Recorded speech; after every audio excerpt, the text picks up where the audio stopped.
Mukunda jewellers మొట్టమొదటి factory outlet లో long హారాల పండుగ. ఈ ఆఫర్ నవంబర్ 8 నుండి 16 వరకు.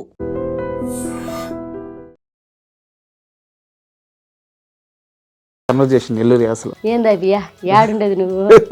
మన నెల్లూరేనా? ఏ ఊరా? మీ మధ్య సుబ్బు గారి మధ్య ఆ ప్రేమ ఎలా చిగురించింది? నేను ఫస్ట్ మా సుబ్బు గారిని పిలిచింది అన్నా అని పిలిచింది. కొటక్ మహేంద్ర ఫ్రాంక్ కాలు అవును, ఇండస్ట్రీలో ఒక స్టార్ నటుడు, స్టార్ రైటర్ 70 సార్లు విన్నారంట. అవును. ఎవరైనా తడికిన పర్ణేశారు. ఒకసారి ఏడ్చారంట, నిజమేనా? 3 months బేబీ మా పెద్దమ్మాయి. 3 months బేబీ చేతిలో ఉన్న ఎవరు లోపలికి ఎవరికి రానివ్వలేదు. అండ్ సినిమాల విషయానికి వస్తే ఒక స్టార్ హీరోని ట్రైన్ పిలిచి మళ్ళీ సారీ చెప్పారట. యాక్చువల్గా జబర్దస్త్లో ఇప్పుడున్న కామెడీ చూస్తుంటే మీరు చేసే కామెడీలో సగం కూడా ఎవరు చేయలేరు. నేను ఓపెన్ గా స్టేట్మెంట్ ఇస్తున్నాను. అలాంటి స్థాయి నుంచి అసలు పూర్తిగా బయటకు ఎందుకు వచ్చారు? చంద్ర అన్న మా ఆయన అవమానించాడు, నేను అది తీసుకోలేకపోయాను. చంద్ర అన్న ఒకసారి నాకు కంటికి కనిపించినా కూడా నేను పలకరించలేదు. జబర్దస్త్ లో ఒక టీమ్ లీడర్ తో చాలా ఇబ్బంది పడ్డారట. జబర్దస్త్ లో అవకాశం ఇవ్వమని అంటే అన్న రిప్లై ఇవ్వలేదు కదంట, బ్లాక్ చేశారంట. ఓకే, గెటప్ సీన్ ఉన్న పాపకి సడన్ గా ఒళ్ళు కలిపింది. హాస్పిటల్లో 3 days 4 days ఉన్నారంట. ఒకరినొకరు పట్టుకొని ఆడమని పూట లేదంట. ఆ పాప పాల కోసం ఏడుస్తుంది. నాకు ఏం చెప్పాలో నాకు అర్థం కావట్లా. ఎక్కడైనా ఫెయిల్ అవ్వచ్చండి, తల్లిగా మాత్రం ఫెయిల్ అయితే అది లైఫ్ కి ఒక జీరో అనిపిస్తుంది అనమాట. వాల్యూ లేని లైఫ్ అనిపిస్తుంది. Hi, welcome to my show. Cine రంగంలో భాషకి, యాసకి గౌరవాన్ని ఇచ్చి ఏ ఆర్టిస్ట్ అయినా ముందుకెళ్తే వాళ్ళకి మంచి ఫ్యూచర్ ఉంటుంది. ఈ నేపథ్యంలోనే నెల్లూరు యాసని తన అస్త్రంగా మార్చుకొని యావత్ తెలుగు సినీ ప్రేక్షకులకు దగ్గరైన నటి నెల్లూరు నీరజ. ఇప్పుడు ఆమె చాలా బిజీ ఆర్టిస్ట్. ఈరోజు మనతో ఉన్నారు. నీరజ గారిని అడిగి ఆమె సినీ విశేషాలు అండ్ ఆమె వ్యక్తిగత జీవితం గురించి మరిన్ని విషయాలు అన్నీ తెలుసుకుందాం. హాయ్ నీరజ గారు, నమస్తే. నమస్కారం అండి. అండ్ మిమ్మల్ని చూస్తే ఫస్ట్ ఆఫ్ ఆల్ చాలా ఒక రకమైన గర్వంగా ఉంటుందండి. ఎందుకంటే మాది నెల్లూరే. అంటే ఒక నేపథ్యం లేదు, ఎక్కడి నుంచో ఒక జీరోగా మొదలైన ప్రయాణం ఈరోజు. అంటే మీ కామెడీ కానీ లేదా మీ యాక్టింగ్ కానీ అండ్ మీ స్క్రీన్ ప్రెజెన్స్ కానీ కొన్ని లక్షల మందికి ఇష్టం. సో జీరో నుంచి సంథింగ్ దాకా ఎదిగిన మీ తీరు నిజంగా ఇన్స్పిరేషన్ అనమాట మా లాంటి వాళ్ళకి. థ్యాంక్ యూ అండి, thank you so much. And first of all ఈ యాసను పట్టుకోవాలన్న ఆలోచన ఎలా వచ్చింది? లేదు, పల్లెటూరు నుంచి వచ్చాను కదండి. పల్లెటూరు నుంచి రావడం వల్ల అక్కడ పల్లెల్లో ఉండే ప్రతి ఒక్కరూ నెల్లూరు నుంచి ఎటకారం మొదలవుతుంది. ఎప్పుడు కూడా నెల్లూరులో యాసలో ఒక ఎటకారం ఉంటుంది, ఒక కామెడీ ఉంటుంది, ఒక లాలిత్యం కూడా ఉంటుంది. అంటే పలికే మాటలో ప్రేమ కూడా ఉంటుంది, ఆ ఎటకారంలో ప్రేమ కూడా ఉంటుంది. దీన్ని ఎలా అందరికి తెలిసేటట్టు ప్రజెంట్ చేయకూడదు, ఎందుకు ప్రజెంట్ చేయకూడదు అనేసి ఒక ఆలోచన. అప్పుడే మేము దానికి ముందే గవర్నమెంట్ పథకాలు అనేవి నడిచేవన్నమాట నెల్లూరులో. ఆ గవర్నమెంట్ కళాకారులుగా మొదలైనాం. నెల్లూరు అంతా, ఆంధ్ర అంతా ఒక గవర్నమెంట్ కళాకారులుగా మొదలయ్యి అక్కడే ప్రతి ప్రోగ్రాం చేసుకుంటూ వచ్చాం. ఒకనొక టైంలో అన్వేషణ అనేసి ఒక ప్రోగ్రాం జరిగింది ఆర్టిస్టుల కోసం, జీ తెలుగు నుంచి. అది నెల్లూరుకు వచ్చింది. ఆ అన్వేషణ ప్రోగ్రాంలో మా టీం సెలెక్ట్ అయిందనమాట. మా సీను అన్నగారు, మా హస్బెండ్ సుబ్బు గారు వీళ్ళు వెళ్ళి పర్ఫామ్ చేయడం. మాకు లేడీ ఆర్టిస్ట్ కూడా ఉందండి అంటే అవునా తీసుకురండి అంటే అప్పుడు మేము వెళ్ళి ఒక స్కిట్ పర్ఫామ్ చేస్తే అప్పటికే మేము కామెడీ షోలు స్టేజీల మీద చేస్తున్నాం. అంటే మనకు ఈవెంట్స్ ఉంటాయి కదా, ఈవెంట్స్లో కామెడీ షోలు చేసేవాళ్ళం అనమాట. అలా మాకు కామెడీ షోలు అలవాటు అవ్వడం వల్ల అక్కడ ఒక పర్ఫార్మెన్స్ చేయడం జరిగింది. వాళ్ళు టీవీ దాకా తీసుకొచ్చారు, జీ తెలుగు దాకా. అట్లా అప్పుడు మేము చెప్పామన్నమాట, మేము నెల్లూరు యాసతో మాట్లాడతామండి, బాగా నవ్విస్తాము అని అంటే తప్పకుండా చేయమన్నారు. ఫస్ట్ ఆ షో మొదలైనప్పుడు నెల్లూరు నీరజ అనేది పెట్టారనమాట. ఎవరా పేరు పెట్టింది? డైరెక్టర్ చునియా గారు. నన్ను అడిగారన్నమాట, నీ పేరు ఏంటంటే నీరజ అంటే నెల్లూరు యాస బాగా మాట్లాడతాను మేడం అంటే ఓకే నేనేం ఇలాగే పెట్టుకుంటావంటే లేదు మేడం నేను నెల్లూరు యాసతోనే రికగ్నైజ్ అవ్వాలనుకుంటున్నాను, నేను అదే పేరు పెట్టుకుంటానని చెప్పడం జరిగింది. మా వాళ్ళు కూడా అదే ఓకే అన్నారు. మా వారు కూడా సూపర్ బాగుంది అన్నారు. ఆ టైంలో అది మేడం పెట్టడం ఆ స్క్రీన్ నా పేరు ఎలా పోయిందో, నా పేరు వాస్తవానికి మన్నేపల్లి నీరజ అంటే మా హస్బెండ్ వాళ్ళ ఇంటి పేరు, అది కాస్త నెల్లూరు నీరజ అయింది. ఏదైనా ఒక్కసారి ఒక కన్వర్జేషన్ నెల్లూరు యాసలో నెల్లూరు అసలు ఏందా బియ్యా ఏడుండేది నువ్వు మన నెల్లూరేనా ఏ ఊరా నెల్లూరు కావాలి. కావాలి బాగుంటదయ్యా మీకు కావాలని వచ్చిందా మొన్న ఎప్పుడు వచ్చినావు? మొన్న అంతేరా మన తుఫాన్ వచ్చింది కదా అప్పుడు వచ్చిన అవునా? ఇదేనండి అంటే ఇంకా గ్రామీణ భాష నెల్లూరు యాసలో కూడా గ్రామీణ భాషల్లో కూడా పలు రకాలు ఉన్నాయి. అంటే సిటీకి వచ్చేసరికి ఒక రకంగా మాట్లాడతారు. నెల్లూరు గ్రామీణ భాషకు వచ్చేసరికి యో ఏంది చిన్నాయనో ఏడుండవా నువ్వా ఇక్కడేనా ఉండేదా ఇట్లా మాట్లాడతారు. మళ్ళీ సిటీకి వచ్చేసరికి ఎలా మాట్లాడుకుంటారు అన్న అది కాదన్నా కుట్టేస్తారనమాట. ఏదో గౌరవం ఇచ్చినట్టు మాట్లాడతారు. అది కాదన్నా అవునా ఇదినా ఇక్కడ పోతున్నా అన్న పోదన్నా ఇదన్నా అని అంటే ఒక గౌరవం వస్తుంది. అక్కడికి ఇక్కడికి తేడా వస్తుంది. సూపర్. అండ్ వీధి నాటకాలు అంటే వీధి షోలు అనొచ్చేమో, స్ట్రీట్ షోలు అనొచ్చేమో, స్ట్రీట్ ప్లేస్ అక్కడి నుంచి మొదలైన ప్రయాణం ఒక టీమ్ గా హైదరాబాద్ చేరింది. హైదరాబాద్ చేరిన తర్వాత మీ మధ్య సుబ్బు గారి మధ్య ఆ ప్రేమ ఎలా జిగిరిచ్చింది? అదే అసలు వాస్తవానికి నేను స్ట్రీట్ ప్లేస్ అసలు నాకు అసలు ఇండస్ట్రీకి కానీ తెరకి కానీ సంబంధమే లేదండి. మా ఇద్దరు ప్రేమ ఇక్కడ కాదు. మేము అందరూ అనుకుంటేది ఏంటి నేను ఇక్కడికి వచ్చే తర్వాత ఆర్టిస్ట్ అయ్యానేమో అనుకుంటే లేదు. పెళ్ళికి ముందు మా పెదనాన్నగారు కూడా చిన్న చిన్న వేషాలు వేసేవాళ్ళు అన్నమాట. ఆయన స్టేజ్ షోలు చేసుకునేవాళ్ళు. ఆయన పెదనాన్నగారు ఒక టీం నడిచేది ఆయనది. సుబ్బు గారి వాళ్ళది ఒక టీం ఉండేది. వాళ్ళదంతా గవర్నమెంట్ ప్రోగ్రామ్స్ జరుగుతున్నాయి అప్పుడు. అది ఆధునిక వీధి నాటికలు అవి జరుగుతున్నప్పుడు మా పెదనాన్నగారికి లేడీ ఆర్టిస్ట్ రాలేదన్నమాట ఆ రోజు. నన్ను తీసుకెళ్ళేసి కలెక్టర్ ఆఫీస్ నెల్లూరు జిల్లా కలెక్టర్ ఆఫీస్లో నాకు లేడీ ఆర్టిస్ట్ రాలేదు నాన్న, నేనైతే వాళ్ళ అమ్మాయినే కాబట్టి మా పెదనాన్నగారు కదా, నువ్వు ఒకసారి వచ్చి జస్ట్ అక్కడ ఆ అమ్మాయి ప్లేస్లో నువ్వు నిల్చుంటే, కవిత అనే అమ్మాయి ప్లేస్లో నువ్వు నిల్చుంటే జస్ట్ ఆ రోజు పేరు రాసేసుకుంటారు, వాళ్ళకి మనం ఎవరో తెలీదు, తర్వాత ఆ అమ్మాయి రేపు వచ్చేస్తుంది అని అన్నారు. ఓకే డన్ పెదనాన్న పర్లేదు. మా అమ్మని అడిగితే ఓకే తీసుకెళ్ళమంది. సరే నేను వెళ్ళడం జరిగింది. అప్పుడు ఫస్ట్ టైం మా ఆయన్ని చూడ్డాను నేను అక్కడ నెల్లూరు జిల్లా కలెక్టర్ ఆఫీస్లో చూసాను. ఆయన ఇంకో నాటకం వాళ్ళు వేరే నాటకం వేయడానికి వచ్చారు. అందరూ వచ్చేసి అప్పుడు ఏదో పార్టీ నడుస్తోందండి, పార్టీ మీటింగ్ నడుస్తోంది. వాళ్ళ తరపున ఎన్ఎస్సి బిల్డింగ్కి తీసుకొచ్చారు హైదరాబాద్లో తీసుకొచ్చి మాకు ఒక సెక్షన్ అనేది ఇచ్చారన్నమాట. కళాకారులకి రేపటి నుంచి ఈ పథకాలు చెప్పాలి, ఇది చేయాలని చెప్పేసి ఇలా జరుగుతాయి. మమ్మల్ని అందరినీ ఒక 3 రోజులు ఇక్కడ తీసుకొచ్చారు హైదరాబాద్కి. మా పెదనాన్న కాబట్టి మా అమ్మ పంపించారు. ఇక్కడికి వచ్చిన తర్వాత మా వారు అక్కడ చూడడం మీది ఏ ఊరు, ఎక్కడ ఉంటావు, అప్పుడు నాకు కరెక్ట్ 18 సంవత్సరాలండి. 18 సంవత్సరాలు. మీదే ఊరు, ఎక్కడ ఉంటావు అని అడిగితే నేను ఫస్ట్ మా సుబ్బు గారిని పిలిచింది అన్న అని పిలిచింది. అన్న మాది పలానా తాళ్ళపూడి దగ్గర, మీరు ఎక్కడన్నా అంటే మా ఆయన ఇట్లా చూస్తున్నాను, అన్న ప్రపంచంలో ప్రతి ఓడికి అన్న అని అంటున్నాడు. నాకు అర్థం కాల, ఆయన సెన్స్ అనేది నాకు అర్థం కాల. మా పెదనాన్నకి చెప్పామంట, అన్న నాతో మాట్లాడుతున్నారు పెదనాన్న అంటే, మాట్లాడమ్మా తప్పే ఉంది, ఎవరైనా మాట్లాడతారు కదా ఆడపిల్లలు, నాకు మాట్లాడే తప్పే ఉంది. సరే మాట్లాడదాం అంటే నేను 2-3 టైమ్స్ అన్న అంటే ఊరికి అన్న సాగొడుతున్నావు అని అన్నాడు. తర్వాత నాకు 3 days అయిపోయిన తర్వాత రిటర్న్ అయ్యాం అనమాట హైదరాబాద్ నుంచి నెల్లూరుకి. అప్పుడు చెప్పారు నిన్ను నేను పెళ్లి చేసుకుంటాను అన్న. మా అక్కకి పెళ్లి కాలప్పటికి అంటే వాళ్ళు చెప్పారనమాట, వాళ్ళది వేరే క్యాస్ట్, మాది వేరే క్యాస్ట్. మా సుబ్బు గారు వాళ్ళది, నాది చిన్న క్యాస్ట్, ఆయన పెద్ద క్యాస్ట్. క్యాస్ట్ల గురించి దగ్గర పెద్ద క్యాస్ట్ అనమాట. మా ఇంట్లో ఒప్పుకుంటారు లేదని ఒక టెన్షన్. పైగా నా వయసు కూడా పెళ్లి వయసు కాదు, 18 ఏళ్ళు పెళ్లి వయసు కాదు. నెల్లూరుకి వచ్చేటప్పుడు బస్సులో చెప్పారు నాకు, నువ్వంటే నాకు ఇష్టం, నేను పెళ్లి చేసుకుంటాను. 3 days అక్కడ ఉన్నాం మీ ఎన్ఎస్సి క్యాంపస్లో. 3 days, 3rd day బస్సులో జర్నీ జరిగింది.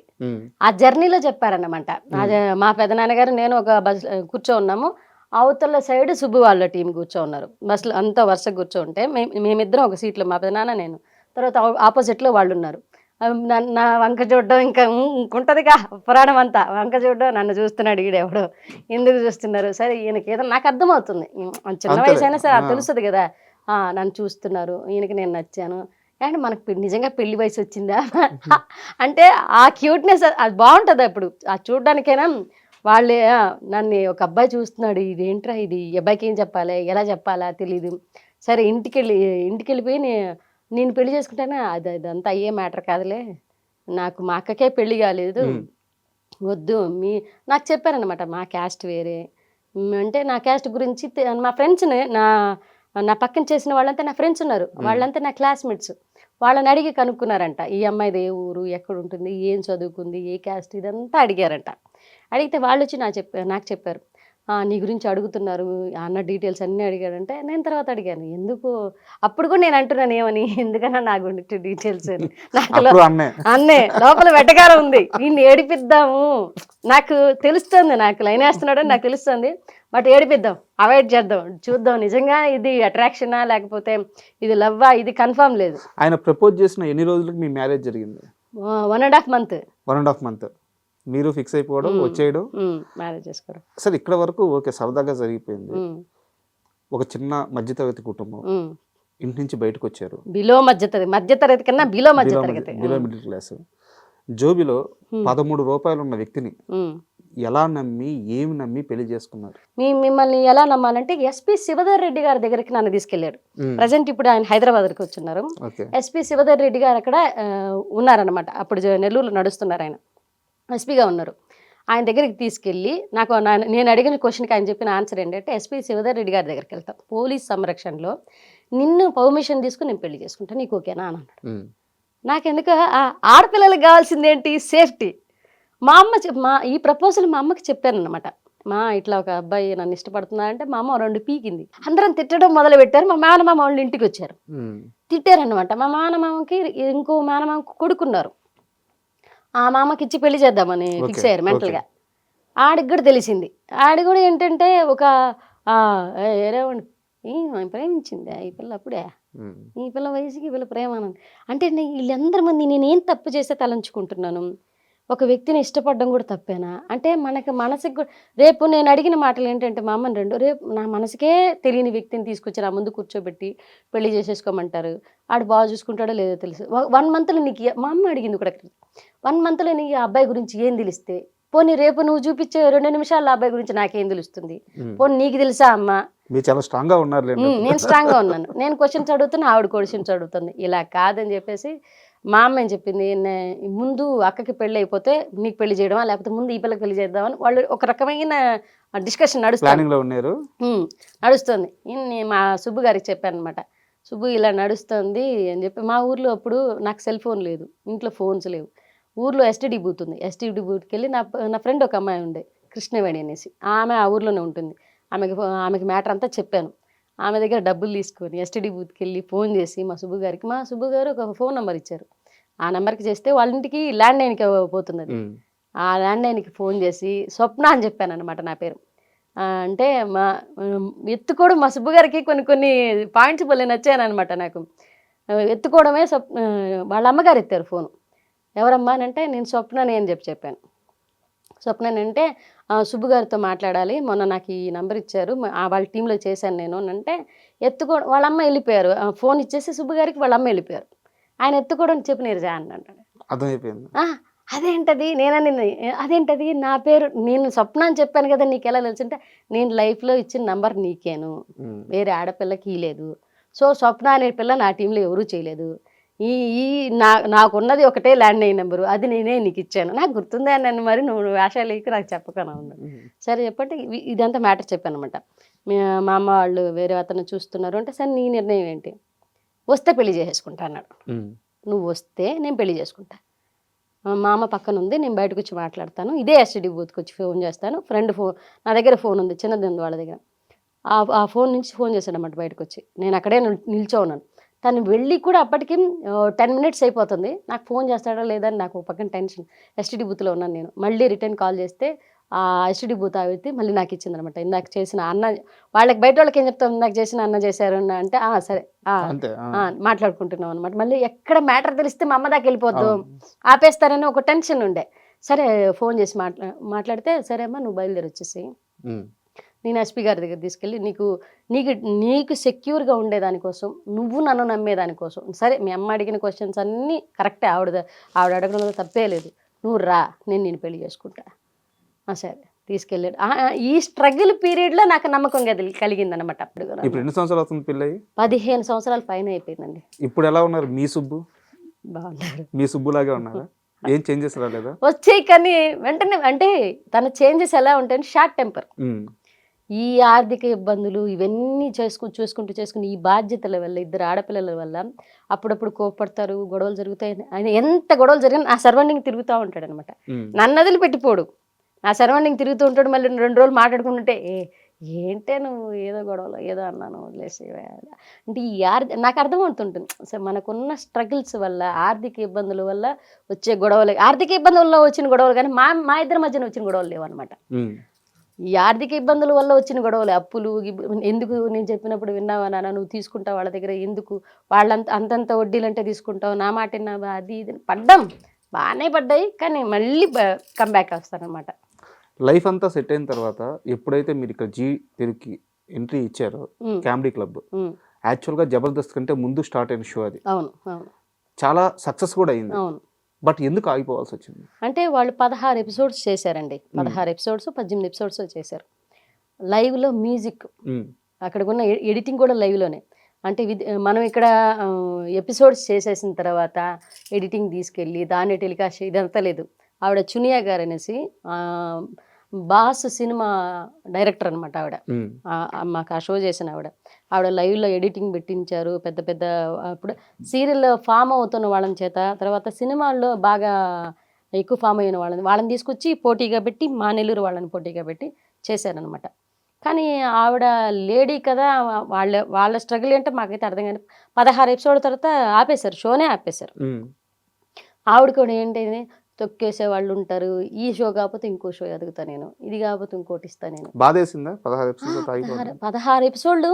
కానీ ₹1,00,000 ప్రైజ్ మనీ మేము కొట్టామన్నమాట. సినిమా వాళ్ళతోటే, సీరియల్ వాళ్ళతోటే, మేము అసలు ఆర్టిస్టులమే, అక్కడ వెండి తెరకు సంబంధం లేని వాళ్ళతోటే మేము వచ్చి పోటీ చేసి మేము నవ్వించాము. అసలు ఏమీ తెలియదు అప్పుడు. ఈ స్టేజ్ ఫియర్ ఎంత ఉండేదంటే, స్టేజ్ షోలు చేసినా సరే చుట్టూ కెమెరాల మధ్యలో మేము, చుట్టూ కెమెరాలు కాకుండా చుట్టూ మనుషులు మధ్యలో మేము ఉన్నాం ఇంతకాలం. అక్కడ చుట్టూ కెమెరాల మధ్యలో మేము, అంతే కదా. ఏంట్రా బాబు ఎట్టు తిరగదామన్నా కానీ ఏమంటారు, ఏం మాట్లాడాలో, ఎటు వెళ్ళాలో, ఎటు రావాలో, ఈ టెన్షన్ ఉండేదన్నమాట. ఆ సమయంలో మీ చుట్టూ చాలా మంది స్టార్లు ఉన్నా ఒక్క ఈటీవీ ప్రభాకర్ గారు మాత్రం మిమ్మల్ని చాలా ఓన్ చేసుకున్నారంట, మీ టీం చాలా సపోర్ట్ గా నిలిచారంట. ఏంది ఆయనతో అనుభూతి ఏంది? ఆయన ఏం చెప్పారంటే, నేను కింద స్థాయి నుంచి ఎదిగిన వ్యక్తిని. ఎప్పుడు కూడా ఈ స్థాయి నుంచి ఎదిగిన వాళ్ళకి పక్కనోడి కష్టాలు అర్థమవుతాయి. అది ఉన్న పళంగా ఆర్టిస్టులు అవుతారు చూసారు, మధ్య మధ్యలో మనకు తెలియకుండా మన సైడ్కి ఆఫర్ వచ్చేస్తుంది. అలాంటి వాళ్ళకి ఎంత పక్కనోడి బాధలు అర్థంగా. మేము చిన్న స్థాయి నుంచి ఎదిగిన వాళ్ళం కాబట్టి వాళ్ళు మాట్లాడారు అనమాట. ఏం చేస్తుంటారమ్మా మీరు, మా ఆయన మా అన్నయ్య మేము ఒక టీం సార్ పక్కన చేసేవాళ్ళు. మా ఆయనతో బాగా మాట్లాడేవారు ప్రభాకర్ అన్న. మేము ఒక టీం చేసామన్నా, ఇట్లా నెల్లూరులో కూడా ఈవెంట్లు చేస్తాం, అది ఏదంటో సూపర్. నేను కూడా అప్పటికే ఆయన ప్రొడ్యూసర్ కాల, ఈటీవీ ప్రభాకర్ అన్న ఇప్పుడు ప్రొడ్యూసర్. ఆయన సీరియల్లో నటిస్తున్నారు, యాంకర్గా కూడా ఉన్నారు ఆయన.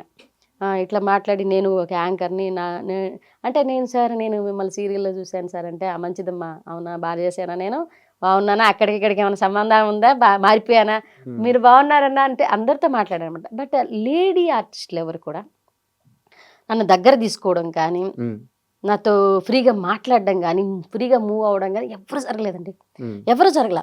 నాకు ఎక్కడ బాధ వేసిందంటే, జీ తెలుగు కామెడీ క్లబ్లో అప్పటిదాకా స్టేజ్ షోలు చేసాను. ఒక పల్లెటూరు నుంచి వచ్చిన అమ్మాయి మేకప్ గురించి తెలియదు, హెయిర్ స్టైల్స్ గురించి తెలియదు, ఒక కట్టు బొట్టు కూడా ఏమి సరిగా తెలియదండి.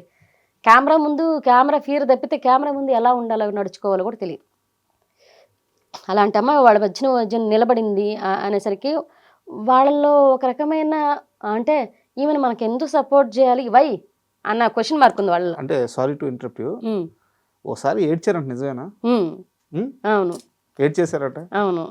అంటే ఎక్కడ వాళ్ళ రూమ్, అందరూ వరుసగా రూమ్లు ఇచ్చున్నారు, రూమ్స్ ఉన్నాయి. రూమ్స్ ఉంటే నాకు మాత్రం ఎవరు అందుకే నేను లేడీ ఆర్టిస్టులు ఎవరు దగ్గర తీసుకునేది ఎందుకన్నానంటే, మొత్తం వరుసగా సారథి స్టూడియోస్, అన్నపూర్ణ స్టూడియోస్ ఏదో స్టూడియోలో జరిగిందండి. జరిగితే అందరూ వరుసగా రూమ్లు ఇచ్చారు. ఆ లేడీ, మీరు ఒక లేడీ రూమ్లోకి వెళ్ళండి, ఏదో ఒక లేడీ రూమ్లోకి అంటే చెప్పారు నాకు. ఎవరో రానివ్వట్లేదు, ఎవరు రానివ్వలేదు. నేను కొబ్బరి నూనె పెట్టుకొని జడేసుకొని వాళ్ళు కామెంట్ చేసుకుంటున్నారు, నాకు వినపడుతున్నాయి, చెవులు దాకా వినపడుతున్నాయి నాకు. ఏదో ప్రొడక్షన్ అమ్మాయి అంటున్నారు. ఆ ప్రొడక్షన్ అమ్మాయి అంటే కూడా నాకు తెలియదు నిజంగా, ఆర్టిస్ట్ అనట్లా, ప్రొడక్షన్ అమ్మాయి అన్నారు. అన్నది కూడా ఒక పర్సన్ అయితే నాకు అది ఇప్పుడు ఆ పర్సన్కి నేను ఓ రేంజ్లో ఉన్నాను. మీకు ఆ ఆర్టిస్ట్ ఎవరో గుర్తున్నారా? అందరూ గుర్తు చెప్తారా, పేర్లు చెప్తారా? ఎందుకులేండి, నేను వెళ్ళాను. ఇండస్ట్రీలో ఉన్నారు ఇప్పుడు. ఇండస్ట్రీలో ఉన్నారు. నేను వెళ్ళాను ఒకసారి. ఆవిడ ఆ రూమ్ నుంచి ఆవిడ ఖాళీ చేసి వేరే రూమ్లోకి వెళ్ళారనమాట. ఎందుకు స్టేజ్ మీద పిలుస్తున్నారని. వేరే ఆర్టిస్ట్ ఈవిడ కలిసి వెళ్ళిన తర్వాత ఆ రూమ్లోకి వచ్చి నేను కూర్చున్నాను. నా చేతిలో బేబీ ఉంది, 3 months బేబీ. మా పెద్దమ్మాయి 3 months బేబీ చేతిలో ఉన్న ఎవరికి రానివ్వలేదు. అప్పుడు డైరెక్టర్ గారు వచ్చింది, చునియా గారు. ఆవిడ రూమ్ ఇచ్చింది నాకు.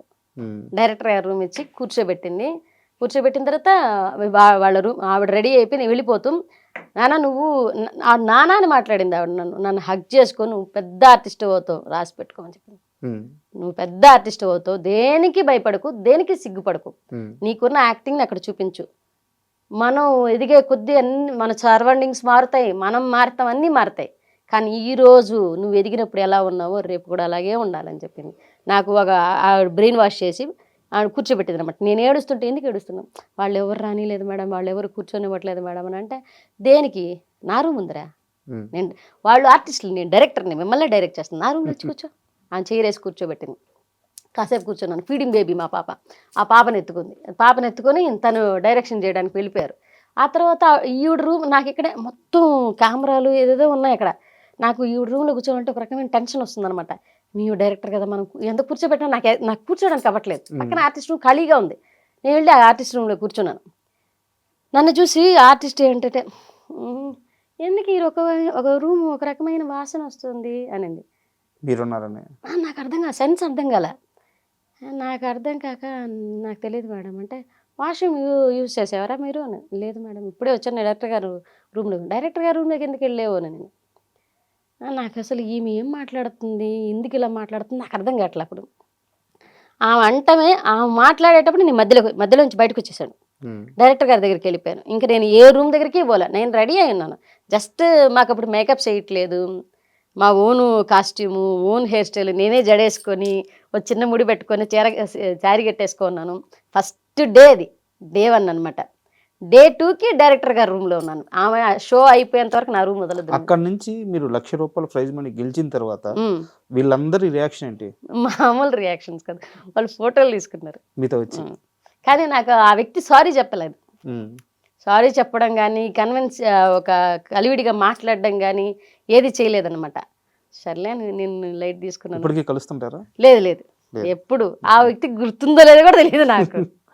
సో అక్కడ నుంచి ముందుకు వచ్చిన తర్వాత కొన్ని ఈవెంట్స్ చేశారు. తర్వాత కొన్ని సినిమాలు, వెబ్ సిరీస్లు అన్నీ వచ్చినాయి. కువైట్ కూడా వెళ్ళాము.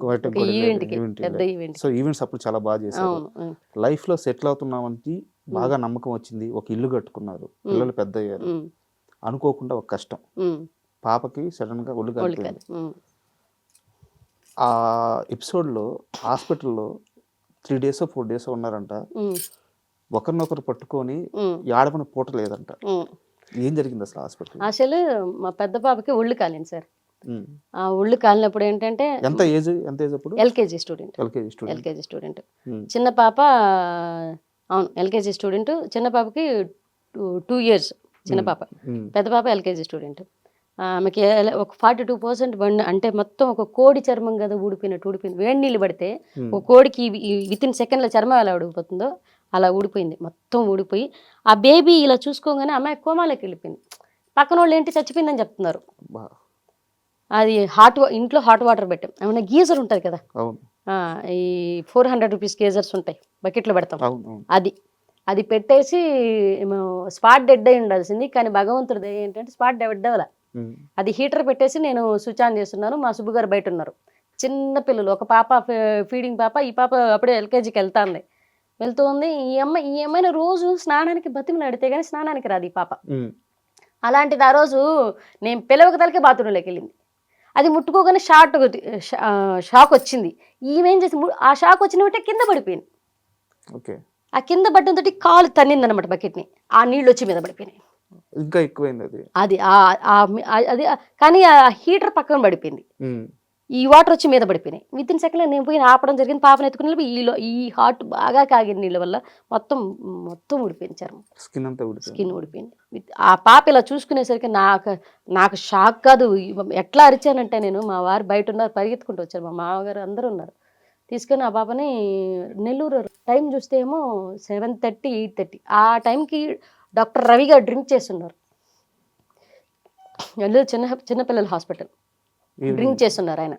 పాప ఏమంటే ఆయన డ్రింక్ చేసి స్మెల్ వస్తుంది బాగా. మేము వెళ్ళి పాపను తీసుకెళ్ళి చూపించిన తర్వాత ఆయన ఏమంటున్నారు, పాప చచ్చిపోయింది తీసుకెళ్ళండి అన్నాడు. పాపకు శ్వాస ఆడుతుంది, పాప బతికుంది మాకు తెలుస్తోంది, చేయి పట్టుకొని ఉంది నాది, కానీ మాట్లాడట్లా, భయపడిపోయింది. కానీ అక్కడున్న మిగతా డాక్టర్స్ ఏం చెప్పారంటే విత్ ఇన్ సెకండ్స్లో మెడ్రాస్ తీసుకెళ్ళిపోండి, విత్ ఇన్ సెకండ్స్లో మెడ్రాస్ తీసుకెళ్ళి బతికే ఛాన్స్ ఉంది అని చెప్పంగానే అక్కడి నుంచి ఆయన చెయ్యాలనుకుంటున్నా కానీ తాగి ఉండడం వల్ల చేయలేకపోతున్నారు. అంటే అప్పటికి ఆయన ఓపీ చూస్తున్నారా? ఊపి చూస్తున్నారు ఆయన, డ్యూటీలోనే ఉన్నారు. ఆయనకి అది వెళ్ళిపోయే టైం అంట. ఆయన వెళ్ళిపోయే టైంలో మేము వెళ్ళాం ఎమర్జెన్సీ. కానీ ఆయన ఏంటంటే బాబా చనిపోయింది తెలుస్తుంది ఇట్లా అంటున్నారు. పక్కన వాళ్ళు మేనేజ్ చేస్తూ ఆయన తీసుకెళ్ళిపోయారు పక్కకి.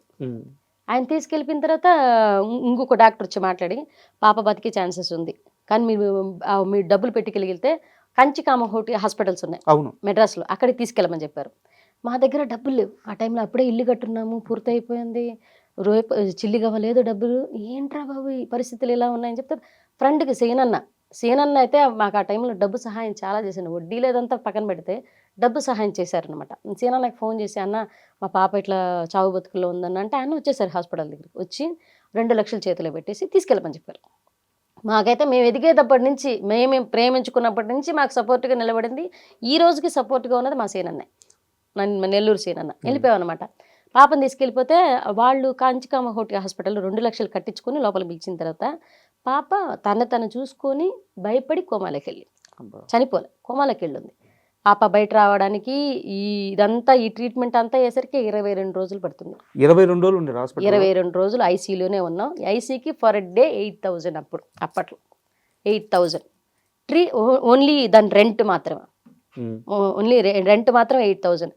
ట్రీట్మెంట్ మళ్ళీ చిన్నపిల్లల డాక్టర్ వస్తారు, ఎందుకంటే ఈమె కోమలు వెళ్ళిపోయింది. మళ్ళీ మాతంగి మేడం అనమాట, ఆమెకి ట్రీట్మెంట్ చేసిన ఆమె, ఈ కాలిన దానికి ఆమె ట్రీట్మెంట్కి వేరే, ఈయన ట్రీట్మెంట్కి వేరే. మొత్తం ఈ 22 రోజులకి 8 లక్షలకి పైన అయింది మాకు. మా అమ్మ మా అత్తగారు ఒక పాపని కూడా చూసుకోలేని అంత అసమర్థురాల నువ్వు అన్నట్టుగా బిహేవ్ చేసి తిడుతున్నారనమాట. ఎదురుగా ఉన్నది ఐసీయూలో నా బిడ్డ అండి, నేను కన్న బిడ్డ. ఏదో పొరపాటున ఒక ప్రమాదం జరిగింది, పూర్తిగా నా కుటుంబ సభ్యులే నన్ను బ్లేమ్ చేస్తున్నారు. ఆ టైంలో బ్లేమ్ చేస్తుంటే నా కడుపులో పేగులు మెలిపెడుతున్నాయి. అసలు అవతలుండేది నా బిడ్డ, నేను కన్న బిడ్డ, అది నేను చంపుకోవడం ఏంటి అన్న ఫీల్లోనే ఉన్నాను. ఆ టైంలో మా సుబ్బు గారు, అది కన్న బిడ్డ, నీ బిడ్డ నువ్వు చంపుకుంటావా, మరి అది ఎందుకు చంపుకుంటుంది అని చెప్పి సపోర్ట్ చేసి మా అమ్మనే ఉంటుంది అంటే నీ అంత అసముద్రాలువా నువ్వు బిడ్డను కూడా చూసుకోలేని పరిస్థితిలో ఉన్నావా అనేసింది. నాకైతే కడుపులో పేగులు మెలిదిప్పేసాయి అనమాట. అరే ఏంటి, ఎవరు నాతో సరిగా మాట్లాడట్లేదు, మా పాపని అలా చూసేసరికి నాతో ఎవరు సరిగా మాట్లాడట్లేదు. అరే ఏంట్రా వీళ్ళు, నేనేదో తప్పు చేశాన్న ఇదిలో చూస్తున్నారు, అది నా బిడ్డే కదా, నేను ఎందుకు చేసుకుంటాను దాన్ని. నాకు ఒక రకమైన బాధ అయిపోయి 3 రోజులు బ్రష్ లేదు, తిండి లేదు. ఐసీయూలో నుంచి అమ్మాయి 72 అవర్స్ తర్వాత చెప్తామన్నారు వాళ్ళు. 24 అవర్స్ కూడా కాదు, 42 అవర్స్ కాదు, 72 అవర్స్ తర్వాత చెప్తామన్నారు డాక్టర్ గారు. ఈ 3 రోజులు ఏం చెప్తారు, ఈ పాపను ఎలా బయట వస్తుందో లేకపోతే చచ్చిపోతుందో నా మైండ్లో ఇదే రన్ అవుతుంది. ఏంటి వాళ్ళు ప్రతి ఒక్కరూ వాళ్ళకున్న కోపం ఉంది, మా సమయం ఏంటి ఇలా వచ్చింది అనేసి అర్థం చేసుకునేదానికన్నా వాళ్ళు నా మీద కోపంగా ఉన్నారు. అంటే ఆ క్షణం నువ్వు పట్టుకో ఉంటే ఈ ప్రమాదం జరగదు. ఈ ప్రమాదాన్ని ఒక క్షణం మనుషులు పట్టుకోగలిగితే, ప్రతి క్షణంలో ఒక మనిషిని ఒక ప్రమాదాన్ని ఆపగలిగితే చాలా ప్రమాదాలు ఆపగలుగుతాయి. మనకు తెలియకుండా జరిగేదానికి మనం తెలిసి కాపాడుకునేవడం వేరే. బాత్రూంలోకి ఆ పాప వెళ్తున్నది విషయమే నాకు తెలియలే, నేను వంటగదిలో ఉన్నాను. ఆ పాప వెళ్ళి ఇలా చేసుకుంటుంది అంటే ముందు నీళ్ళు ఆపుకోవాలి కదా, ఇలా అంటే తర్వాత మనకు చాలా అనిపిస్తాయి, ఇలా చేసి ఉండొచ్చు అలా చేసి ఉండొచ్చు. కానీ ఆ సమయం మనకు చెప్పా పెట్టకుండా వచ్చిన కష్టానికి ఆ నింద మనం మోస్తున్నప్పుడు ఉంటుంది చూసే ఆ బాధ, ఆ టైంలో మా సుబ్బు గారు చాలా సపోర్ట్ చేశారు. వదిలేసి తనని ఎందుకు అంటారు అసలు, తనని అంటే వాళ్ళు మా అత్తగారు మా అమ్మ అసలు మా అమ్మకి నేను చాలా ఇష్టం. మా అమ్మ కూడా తిట్టడం నాకు నచ్చలే అసలు. మా అత్తగారు వీళ్ళంతా ఒక రకమైన చిన్న చూపు చూస్తున్నారు. హాస్పిటల్ అంతా ఏడుపులు. మా పాప లోపల ఉంది. నాకు ఆ అమ్మాయి 4 ఏళ్ల తర్వాత పుట్టింది. పెళ్ళైన 4 ఏళ్ల తర్వాత పుట్టింది. ఏంట్రా వీళ్ళు ఇంత మాటలనేస్తున్నారు, పాప ఏమో లోపల ఉంది, చనిపోతున్న వైబే వినపడుతుంది. మొత్తం పేషెంట్లు అందరూ అదే చెప్తున్నారు. ఒకటే అనుకున్నా, నేను శివయ్యని చాలా నమ్ముతాను, నా ఇష్టదైవం. మా ఇంటి కులదైవం వచ్చి సుబ్రహ్మణ్యేశ్వర స్వామి, మా అత్తగారు వాళ్ళు కొలిచేది, మా అమ్మ వాళ్ళు వెంకటేశ్వర స్వామి. నాకు శివయ్య అంటే పిచ్చి, ఇష్టదైవం. నేను ఒకటే అనుకున్నా, శివయ్య తీసుకెళ్తే ఇద్దరిని తీసుకెళ్ళిపో, ఆ పిల్ల చచ్చిపోయిందంటే వెంటనే నేను ఆత్మహత్య చేసుకొని చచ్చిపోతాను. ఎందుకంటే ఒక ఫెయిల్యూర్ తల్లిగా బతకడం నా వల్ల కాదు. ఎందుకంటే నా బిడ్డని చంపుకున్నానన్న నింద నేను పోయలేను జీవితాంతం, దానికన్నా చచ్చిపోవడం మేలు అని అనిపించింది నాకు ఆ టైంలో. అంటే ఎక్కడైనా ఫెయిల్ అవ్వచ్చండి, ఒక తల్లిగా మాత్రం ఫెయిల్ అయితే అది లైఫ్కి ఒక జీరో అనిపిస్తుంది అనమాట, వాల్యూ లేని లైఫ్ అనిపిస్తుంది. అరే ఇంత చిన్న బిడ్డని కాపాడుకోలేకపోయావా ఈ క్వశ్చన్ మార్క్ వస్తుంటే నాకు ఒక బాధ, లోపలంతా ఏడుస్తున్నాను. నేను 3 రోజులు సుబ్బుని పట్టుకుని ఏడిచాను నేను. లేదు, నాకు ఎదురుగా శివాలయం ఉంది, హాస్పిటల్ ఎదురుగా శివాలయం ఉంది, ఓ తల్లి ఎదురుగా బిడ్డ చచ్చిపోతుందన్న వేదన నేను పడ్డాను చూడు. అబ్బా, చిన్న పాప, అదే నేను కన్నబిడ్డ నా కళ్ళ ముందు చావు బతుకుల్లో ఉందనేది తీసుకోలేకపోయాను. ఆ తర్వాత వాళ్ళు దానికి నన్ను బ్లేమ్ చేస్తుంటే ఇంకా తీసుకోలేకపోయాను అనమాట. సుబ్బు చాలా సపోర్ట్ చేశాడు. సుబ్బు మనస్తత్వం ఎలా అంటే కొన్ని విషయాలు తను చూసి నేను చాలా నేర్చుకున్నాను. తను ఆడపిల్ల పుడితే అదేంటారు హాస్పిటల్ మొత్తం స్వీట్స్ పంచాడు. తను పాప పుట్టిందని అందరూ పాప అని చెప్పగానే తిన ఫస్ట్ పాపకి సెకండ్ పాప కూడా అలాగే చేశారు. డాక్టర్ విజయలక్ష్మి హాస్పిటల్లో స్వీట్స్ పంచాడు అనమాట. తను చాలా పాజిటివ్గా ఉంటాడు మైండ్ సెట్. తను నాకు చెప్పింది ఏంటి, నాన్న పాప విషయంలో నీ తప్పు లేదు, భగవంతుడు ఏదో మనకు తెలియకుండా చాలా పెద్ద బాధ ఇచ్చాడు, దాన్ని బయట ఎట్ట రావాలని మనం ఆలోచించుకోవాలి. కానీ ఈ టైంలో నువ్వు పిరికిదానిలా ప్రవర్తించడం ఏంటి, పిరికిదానిలా మాట్లాడడం ఏంటి, వదిలే అని చెప్పేసి నాకు చెప్తున్నా. కానీ వీళ్ళు పక్కన చేరి ఇవన్నీ అంటుంటే నేను తీసుకురాపోతున్నాను. నా మొహాన్ని అనేస్తున్నారు అనమాట. ఆ పాప లోపల ఉన్నదాన్ని వాళ్ళ ప్రేమ, అది వాళ్ళ కోపం, బట్ అది హద్దు దాటి తన అనకూడదు అనేది దానికి సెన్స్ రావట్లా, తల్లిగా తీసుకోలేకపోతున్నారు. నేను తప్పు చేయకపోయినా నిందభరిస్తున్నానే అన్న బాధ. ఈ బిడ్డ బయటికి రావాలి, ఈ బిడ్డ బయటకు రాకపోతే నేను గట్టిగా నిర్ణయం తీసుకున్నమాట, ఈ పిల్ల కానీ పాప కానీ ఏదన్నా అయిపోతే ఇద్దరు శవం చూస్తారు. వీళ్ళు మెంటల్గా ఫిక్స్ అయిపోయాను. పాప కానీ చనిపోయింది ఏదన్నా అయిందంటే నేను ఉండను, నేను మెంటల్గా ఫిక్స్ అయిపోయాను, నేను ఉండను. ట్రీట్మెంట్ తర్వాత ఎలా బయటపడ్డారు? 22 రోజులు ఈ 7 రోజులు మాత్రం పాపకి కోలుకుందండి. కోమాల నుంచి బయటకు వచ్చింది. పిల్లల డాక్టర్ని తీసుకొచ్చారు. ఆ పిల్లల డాక్టర్ ఫర్ డే ఆయనకి ఎంతో 50,000 ఎంతో అవుతుందన్నారు. ఆయన 3 days ఏమో ట్రీట్మెంట్ చేశారు. అంటే నడవడం కూడా మర్చిపోయే రేజ్కి వెళ్ళిపోయిందంట అమ్మాయికి. అమ్మాయి ఒకసారిగా అమ్మాయిని నడిపించి తీసుకెళ్ళి మాట్లాడించి ఒక ఐసీ రూమ్ని కూడా ఒక చిన్న పిల్లల గదిలాగా మార్చేస్తారు. ఎక్కడ పడితే అక్కడ బెలూన్స్ కట్టి మాట్లాడిస్తూ నన్ను 24 ఆయన ట్రీట్మెంట్ చేసేటప్పుడు మాత్రం చిన్నపిల్లల డాక్టర్ నన్ను బయట ఉంచేవాళ్ళు ఒక అరగంట. ఆయన బేబీతో మాట్లాడుతూ ఉండేవాళ్ళు, స్పర్శిస్తూ ఉండేవాళ్ళు, చెప్తూ ఉండేవాళ్ళు. ఆ తర్వాత మళ్ళీ ఆయన బయట వెళ్ళిన తర్వాత నన్ను పిలిచి, అమ్మ నువ్వు ఏం మాట్లాడకుండా ఇన్ని మాట్లాడు. 5వ రోజు కళ్ళు తెరిచి మమ్మీ డాడీ ఇలా అందరినీ గుర్తుపెట్టి నానమ్మ అందరినీ మాట్లాడమన్నారనమాట. ఆయన ఫర్ డే 50,000 దాకా తీసుకున్నారు. కానీ బాగా చేశారు డాక్టర్. ఒక 1 hour వచ్చిపోతారు ఆయన వెళ్ళి. ఆయన తర్వాత మాతంగి మేడం అనేసి ఆవిడ కాలిన దానికి ట్రీట్మెంట్ చేశారనమాట. ఇదంతా అయ్యేసరికి నాకు 8.5 లక్ష దాకా అయిపోయింది. 22 రోజుల్లో 8.5 లక్ష అయిపోయి వచ్చేటప్పుడు మాత్రం పాపని ప్రాణాలతో తీసుకొచ్చాం. చచ్చిపోయిందని నెల్లూరులో చెప్పిన డాక్టర్లు అక్కడికి వెళ్ళి వాళ్ళు పిచ్చిదైపోతుందని, కోమాలోకి వెళ్ళిపోయిందని, కోమాల నుంచి బయటకు వచ్చేటప్పుడు పిచ్చిదైపోయి వస్తుందని డాక్టర్లు చెప్పడం అట్లా ఇదంతా చెప్పారు. ఆ పాప ఈ రోజు చాలా బాగా చదువుకుంటోంది, చాలా బాగా స్కిన్ అంటే చిన్నపిల్లలకి ఎక్కడైతే త్వరగా బర్న్ అవుతుందో చిన్నపిల్లల స్కిన్, మనకైనా సరే బర్న్ అయితే ఒక వయసు వచ్చేంత వరకు మచ్చలు ఉండవంటండి, మచ్చలు పోతాయి, ఆ స్కిన్ గ్రోత్ అవుతూ ఉంటుంది. ఆ వయసులో తొందరగా గ్రోత్ అవుతుందంట, అది త్వరగా వచ్చే వయసు కాబట్టి ఏం పర్లేదని చెప్పారు నాకు. ఇప్పుడు వాళ్ళు ట్రీట్మెంట్ చేశారు. ఒక 3 సంవత్సరాలు మెడిసిన్స్ ఇస్తూ వచ్చేవాళ్ళు. ఒకరోజు అంటే ఇది ఎప్పుడో నాకు తెలియదు, మీరు బాగా ఏడుస్తున్నారంట, పాపకి అయిపోయింది, 20 లక్షలు ఎంతో ఓవరాల్ గా అప్పు తేలిందంట, ఇంటి మీద కానీ ఇన్సిడెంట్ మీద కానీ ఆఫ్టర్ కరోనా. సుబ్బు గారు ఒక మాట అన్నారంట, ఉమ్, నాకు మీ ఇద్దరు ముఖ్యము. ఉమ్, చెప్తుంటే నాకు కూడా ఎమోషన్ వస్తుంది. ఉమ్, ఉమ్, ఆ ఇంటితో నేను పుట్టలేదు, ఉమ్, ఈ డబ్బుతో నేను పుట్టలేదు, ఉమ్, ఉమ్, రేపు ఇంటిని అమ్మేస్తాను, ఉమ్. ఇంటి జీరో నమ్మే ముందు. అవును. జీరో నుంచి నేను మళ్ళీ స్టార్ట్ అవుతాను, ఉమ్, మీ ముగ్గురు నాకు ముఖ్యం అన్నారంట. అవును. ఎట్లా అంటే ఆ, ఈ స్ట్రగుల్ పీరియడ్లో ఇల్లు అమ్మేసిన పరిస్థితులు దాటుకుని బయటకు వచ్చాం. అప్పటికే క్యాటరింగ్లో అతను సప్లయర్గా మొదలైన వ్యక్తి, క్యాటరింగ్లో సప్లయర్గా మొదలైన వ్యక్తి వంట మాస్టర్గా స్టార్ట్ అయ్యాడు. నేను మాస్టర్గా స్టార్ట్ అయ్యాను. రోజుకు ఒక 10,000 వస్తుంది, 20,000 వస్తుంది, లేకపోతే ఒక 5,000 వస్తుంది. వంట చేస్తే ఒక కార్యక్రమం చేస్తే ఇంత డబ్బులు వస్తాయమ్మా, సో నువ్వు కంగారు పడకు, మనం ఉన్నది సంపాదించుకుని ఆ ధైర్యంతో బతుకుతున్న వాళ్ళం. ఇండస్ట్రీలో చిన్న చిన్న అవకాశాలు ఏదో వస్తున్నాయి, అవి చేసుకుంటూ బతుకుతున్నాం. కానీ ఒక్కసారి ఇల్లు అమ్మేస్తే నేను అడిగింది ఏంటి, ఇప్పటిదాకా మనమంటూ ఇద్దరం బయటకు వచ్చిన తర్వాత కష్టపడి ఒక ఇల్లు కట్టుకున్నాం. అది నీ జ్ఞాపకార్థం, మన ఇద్దరి జ్ఞాపకార్థం. ఈ టైంలో ఇది అమ్మేస్తే తర్వాత ఇద్దరు ఆడపిల్లకాయలు పుట్టారు. మనం ఏంటి ఇప్పుడు మా పేరెంట్స్ వీళ్ళందరి ముందు విలువ వచ్చిందా, ఇల్లు కట్టిన తర్వాత కొంచెం విలువ ఇచ్చారు అన్నమాట. అది కూడా లేకుండా పోగొట్టుకుంటే ఈ పాపని తీసుకెళ్ళి ఈ రెంట్ హౌస్లో ఎక్కడ మన వల్ల అవుతుందా, పర్లేదు కంటిన్యూ చేద్దామా. నేను బతుకున్నా, నేను సంపాదించి కట్టిన ఇల్లు, దాని మీద నమ్మకం ఉందా, నా మీద నమ్మకం ఉందా? నీ మీదే. మరి నేను బతుకున్నా కదరా, నేను బతుకున్నా, మీ ముగ్గురిని సాగడానికి నేనున్నా, నేను చచ్చిపోయిన రోజు నువ్వు ఏడవాలన్నారు. బస్సులో వెళ్తున్నాం, మా సీను అన్న వాళ్ళ ఫాదర్ ఫోన్ చేసి, కరోనా కూడా అయిపోయింది, ఇది కరోనా తర్వాత ఇల్లు వచ్చింది కాబట్టి మధ్యలో కరోనా కూడా అయిపోయింది, మీరు 2 సంవత్సరాలు 3 సంవత్సరాలు వడ్డీలు కట్టలే, ఈ వడ్డీలు తీసుకున్న 10 లక్షలకి అసలు చక్ర వడ్డీతో సహా కలిపి 22 లక్షల పైనే అయిందని చెప్పారు. తీసుకున్న 10 లక్షలకి డబుల్ అయిపోయింది.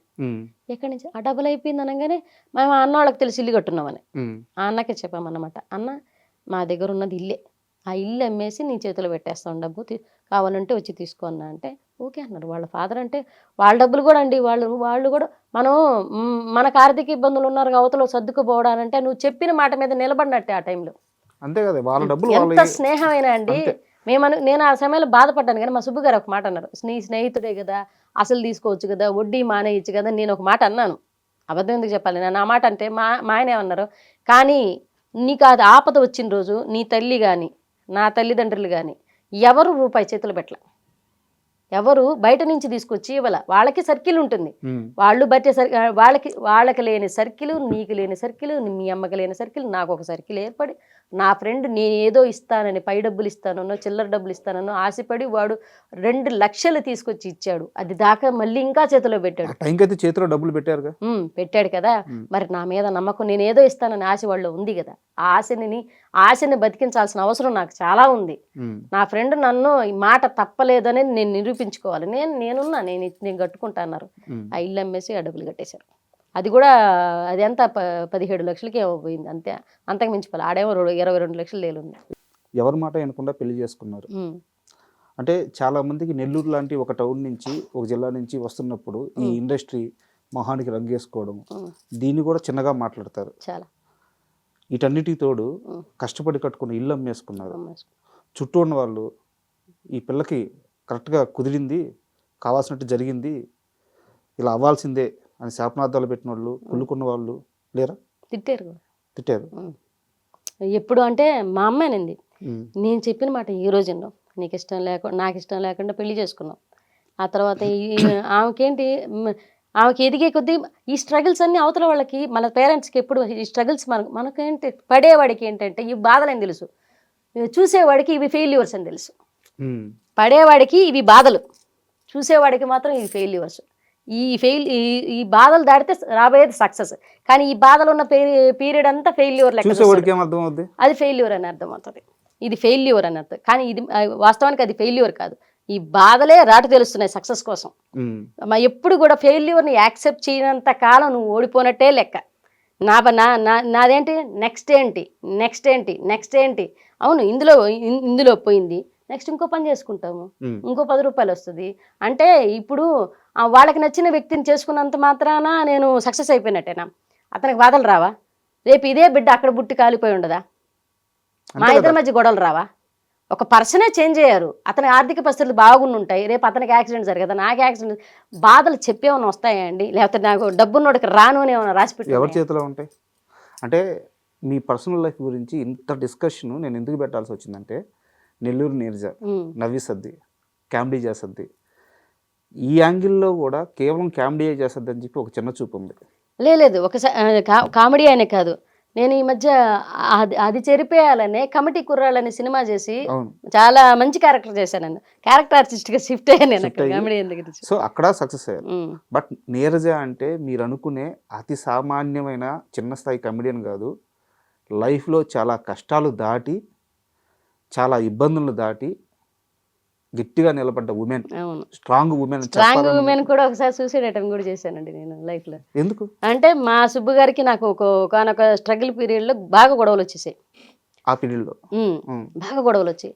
ఆ టైంలో మా వారు కొంచెం అంటే ఆక్వర్డ్గా బిహేవ్ చేశాడు అనమాట. నేను అది తీసుకోలేకపోయాను. అంటే వెళ్తే ఉంటే ఉండు అంటే అతని మీద వచ్చి ఇబ్బందులు పడుతున్నాయి. నన్ను సానుకూలంగా మాట్లాడాల్సిన వ్యక్తి నన్ను కూడా ఇంకా బ్లేమ్ చేసిన మొదలు పెట్టాడు అండి. వెళ్తే మా అమ్మ వాళ్ళు ఇలా అంటున్నారు, వాళ్ళు ఇలా అంటున్నారు, అందరు ఇలా అంటున్నారు, ఈ సినిమా ఇండస్ట్రీకి వచ్చేసాము, ఎదగలేకపోతున్నాము, ఏంటి ఇలా ఉంది, ఇద్దరు బిడ్డల చేతిలో ఉన్నారు. మా ఇద్దరికి గొడవలు వచ్చేసినాయి. గొడవలు వచ్చిన టైంలో ఉంటే పోతే నాకు సంబంధం లేదు. అది ఒక 5 years బ్యాక్ హైదరాబాద్కి వచ్చున్నాం. ఆ టైంలో మేము హైదరాబాద్కి వచ్చున్నాం, ఇల్లు అక్కడ అమ్మేసాము, పిల్లల్ని ఇద్దరిని తీసుకొచ్చి హైదరాబాద్కి వచ్చున్నాం. మొత్తం ఆయనకు అయితే ఒక ఆఫర్ రాలేదు, నాకు చిన్న చిన్న ఆఫర్లు వస్తున్నాయి, లేకపోతే వచ్చిన 1 yearకి వెళ్ళిపోదాం అనుకుంటున్నాం. మేము అప్పుడు వెళ్ళిపోదాం అనుకుంటుంటే ఏంటంటే ఎవరు పిలవట్లా, అవకాశాలు చెప్పట్లా, మన ఇండస్ట్రీని నమ్ముకొని వచ్చాం. అక్కడ చూస్తే ఏమంటే కరోనా తర్వాత అప్పులు, పాపం ఆయన తప్పు కూడా లేదు, అప్పులు వచ్చి మీద పడిపోయినాయి, వాళ్ళు వచ్చి మీద కూర్చున్నారు. అక్కడ అప్పులు తీర్చేసినా కానీ మా దగ్గర బ్యాక్ బోన్గా డబ్బులు లేవు. మా అమ్మ వాళ్ళు అవమానిస్తున్నారు. ఇంకా బిడ్డలు ఏడ బతకలేని వాళ్ళు హైదరాబాద్కి పోయి బతకతారా? పల్లెటూరు ఏడ పని చేసుకునే దాని అన్నీ ఉంటాయి, అందరూ తెలిసిన వాళ్ళు ఉన్నాం, అందరి మధ్యన బతకలేని వాళ్ళు ఎక్కడో తెలియని హైదరాబాద్ సిటీలో మీరు మీ మొగుడు పిల్లలు ఇంట్లో చిన్న బిడ్డలను పడేసి మీరు బతకతారా అని చెప్పేసి మాట్లాడారనమాట. మాట్లాడిన ఆ టైంలో మా ఆయన కొంచెం ఇంట్లో గొడవలు జరిగాయి మా ఇద్దరికి. ఆ టైంలో నన్ను తిట్టడం వల్ల నాకు ఇగు దెబ్బతినింది, బాగా హట్ అయ్యాను అనమాట. అంటే ఇంతకాలం సపోర్ట్ చేసి ఇలా మాట్లాడే సుబ్బు నన్ను తిడుతున్నాడా అనేది తీసుకోలేకపోయాను నేను. అది తీసుకోలేక ఆ మనస్తత్వంతో సూసైడ్ అటెంప్ట్ చేసుకున్నాను. అంటే ఎలా చేశారు, ఏం చేశారు? నాకు హైపోథైరాయిడ్ ఉంది. బేబీని కన్న తర్వాత నాకు హైపోథైరాయిడ్, సెకండ్ బేబీని కన్న తర్వాత హైపోథైరాయిడ్ అటాక్ అయింది నాకు. ఆ ట్యాబ్లెట్లు ఉన్నాయి, ఒక 70 మాత్రలు ఉన్నాయి, ఎత్తి వేసేసుకున్నాను. అలా హాస్పిటల్ తీసుకెళ్ళారా? వితిన్ సెకండ్స్లో ఎత్తి వేసేసుకుని కామ కూర్చున్నాను. మా అమ్మ వచ్చున్నారు అప్పుడు, మా అమ్మ కూడా తెలియదు ఈ గొడవలు జరిగేటప్పుడు. మా అమ్మ వచ్చున్నారు, మా అమ్మ వచ్చి మా ఇద్దరి మధ్య గొడవలు జరిగేటప్పుడు మా అమ్మ వచ్చింది ఇంటికి వచ్చింది. ఆవిడేమంటే ఏంది మీరు 24 గంటలు గొడవలు వేసుకుంటున్నారని. మా ఆయన ఏదనంటే నాకేమండి, మా ఆయన నన్ను అంటున్నాడే, మా సుబ్బు నన్ను అన్నాడే, తీసుకోలేకపోతున్నాను. తను నన్ను ఓదార్చట్లా. ఎప్పుడు జరిగేది ఏంటి, ఏదన్నా అన్నా కానీ ఓదారిస్తాడు, పుజ్జగిస్తాడు, వెళ్ళిపోతాడు. అది జరగట్లే. అంటే నన్ను నిజంగానే హేట్ చేస్తున్నాడా అంటే నాకు ఇదే తీసుకోలేకపోతున్నాను. తీసుకోలేక ఈ ట్యాబ్లెట్లు వేసుకుని కామ కూర్చుంటే ఎందుకు డల్గా ఉన్నావు మా అమ్మకి ఏదో వెళ్తే బాత్రూంలో ట్యాబ్లెట్ బాక్స్ కనిపించింది. మా అమ్మ ఫోన్ చేసేసింది, ఈ పిల్ల సూసైడ్ అటెంప్ట్ చేసుకుందని. వితిన్ సెకండ్స్లో హాస్పిటల్ తీసుకెళ్ళి అప్పుడు యోధా వాళ్ళ ఫాదర్, అప్పుడు మా ఫ్యామిలీతో చాలా సన్నిహిత సంబంధాలు ఉన్నాయి అన్నకి. యోధా వాళ్ళ ఫాదర్ చందు అన్న. ఆ అన్న ఏంటంటే మా దగ్గర డబ్బులు లేవు, అన్నది హైదరాబాద్ 30,000 కట్టే అన్న హాస్పిటల్లో. ధనరాజ్ అన్న, యోధా వాళ్ళ ఫాదర్, వీళ్ళంతా ఒక 2-3కే తెలుసు, ఇప్పుడు ప్రపంచం మొత్తం తెలుస్తుందేమో. ఆ 2-3 హాస్పిటల్ తీసుకెళ్ళి మా ఆయన మేము ఒక 30,000 కట్టి హాస్పిటల్ అడ్మిట్ చేసి మొత్తం ఆ ట్యాబ్లెట్లన్నీ కక్కించి, అది హార్మోన్ ట్యాబ్లెట్స్ కరిగేదానికి ఒక 1/2 hour పడుతుంది బాడీలో. అవి మిగతా ట్యాబ్లెట్ అయితే వెంటనే కరిగిపోతాయంట, ఇవి కరగడానికి సమయం తీసుకుంటుంది. ఒక 1/2 hour తర్వాత మాత్రం మొత్తం కళ్ళల్లోంచి ముక్కులోంచి ఎక్కడ పడితే అక్కడ హార్మోన్ ట్యాబ్లెట్ కాబట్టి మొత్తం పేగులు పేలడం లాంటివి, బ్లడ్ బయటకు రావడం లాంటివి జరుగుతాయంట. అవి జరగక ముందే 10 నిమిషాలే హాస్పిటల్ తీసుకెళ్ళడం, మొత్తం క్లీన్ చేయడం, అదంతా జరిగిందనమాట. అదొక నడిచింది, అదొక సమయం, బ్యాడ్ టైం అది.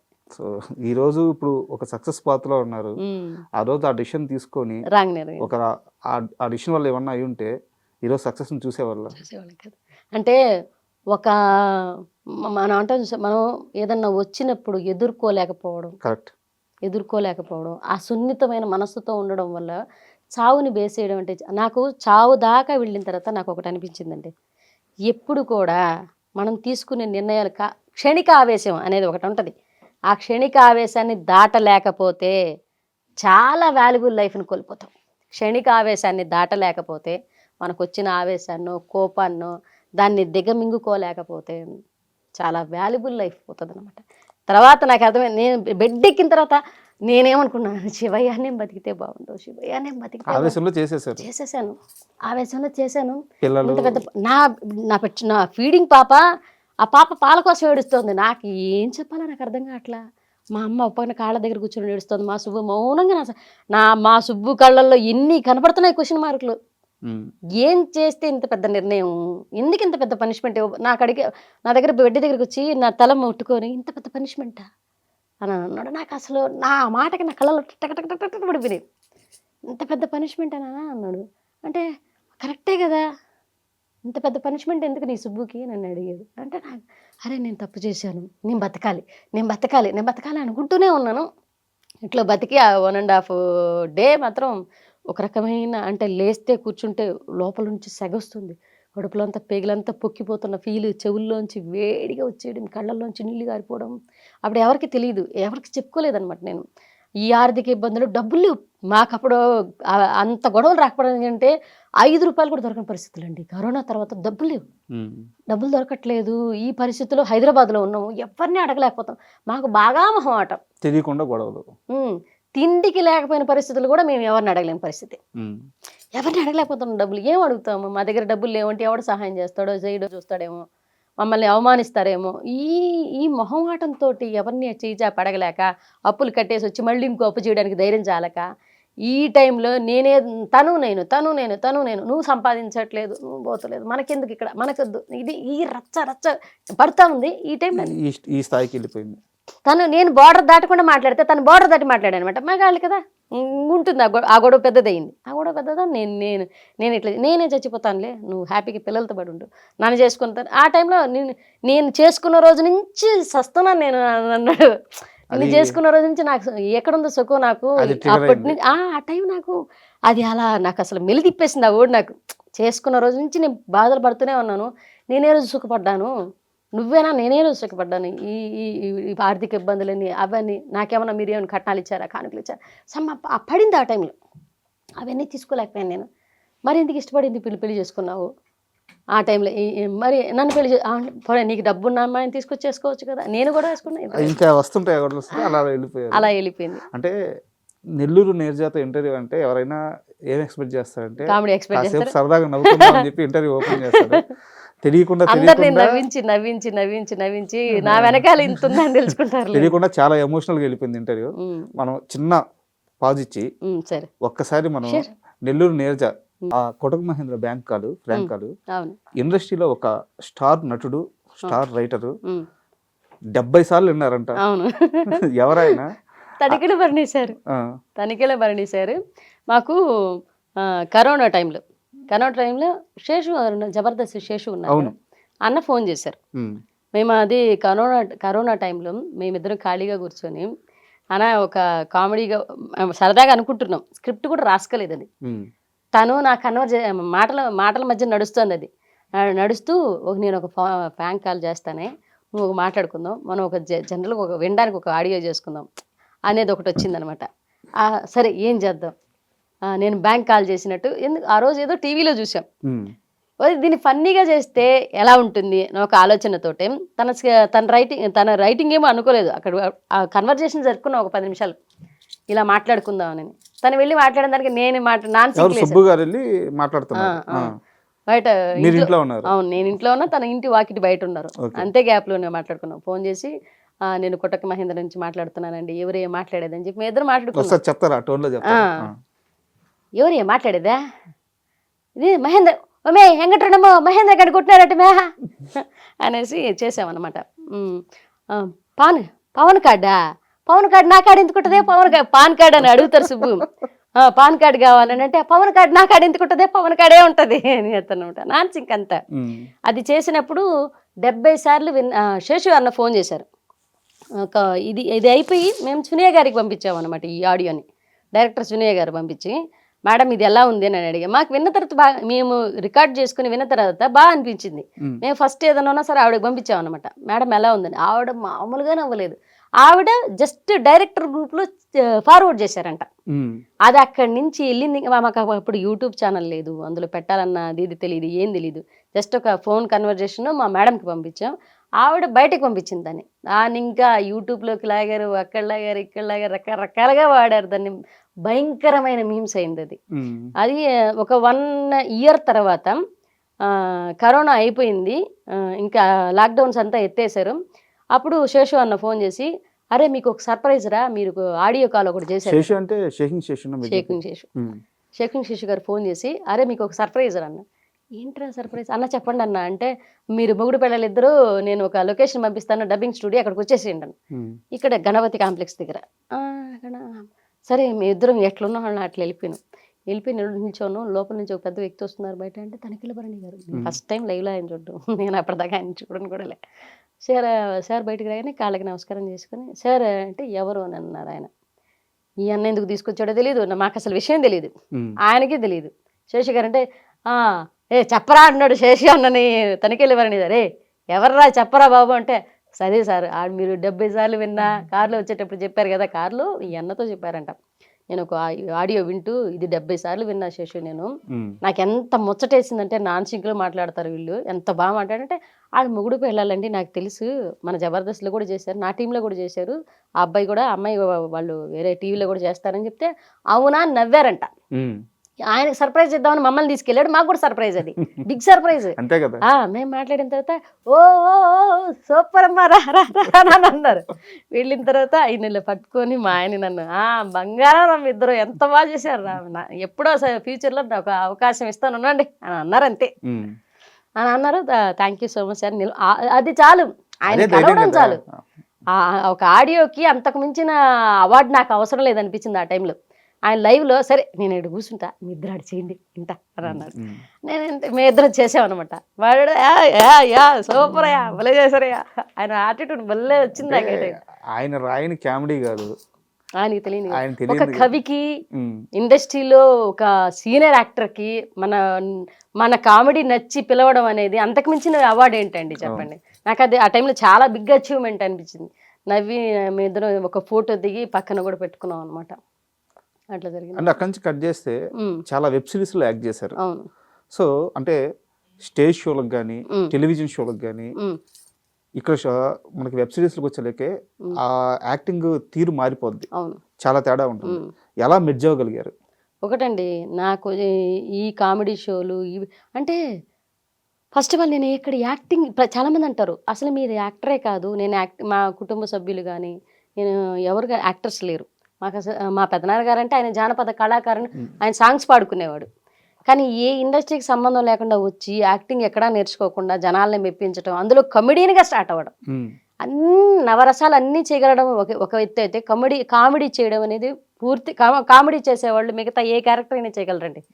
ఇది 100% చెప్తాను. నేను కమెడియన్గా నేను తీసుకున్నది ఏంటంటే, కామెడీ వర్షన్లో అదే బాడీ షేమింగ్, క్యారెక్టర్ షేమింగ్ ఇవన్నీ తీసుకోవడం వల్ల మనసు చాలా స్ట్రాంగ్ అవుతుంది. బాడీ షేమింగ్, క్యారెక్టర్ షేమింగ్ అన్నీ తీసుకుంటాం, మన మీద మన కౌంటర్లు వేయించుకుంటాం, పక్కన మీద కౌంటర్లు వేస్తాం.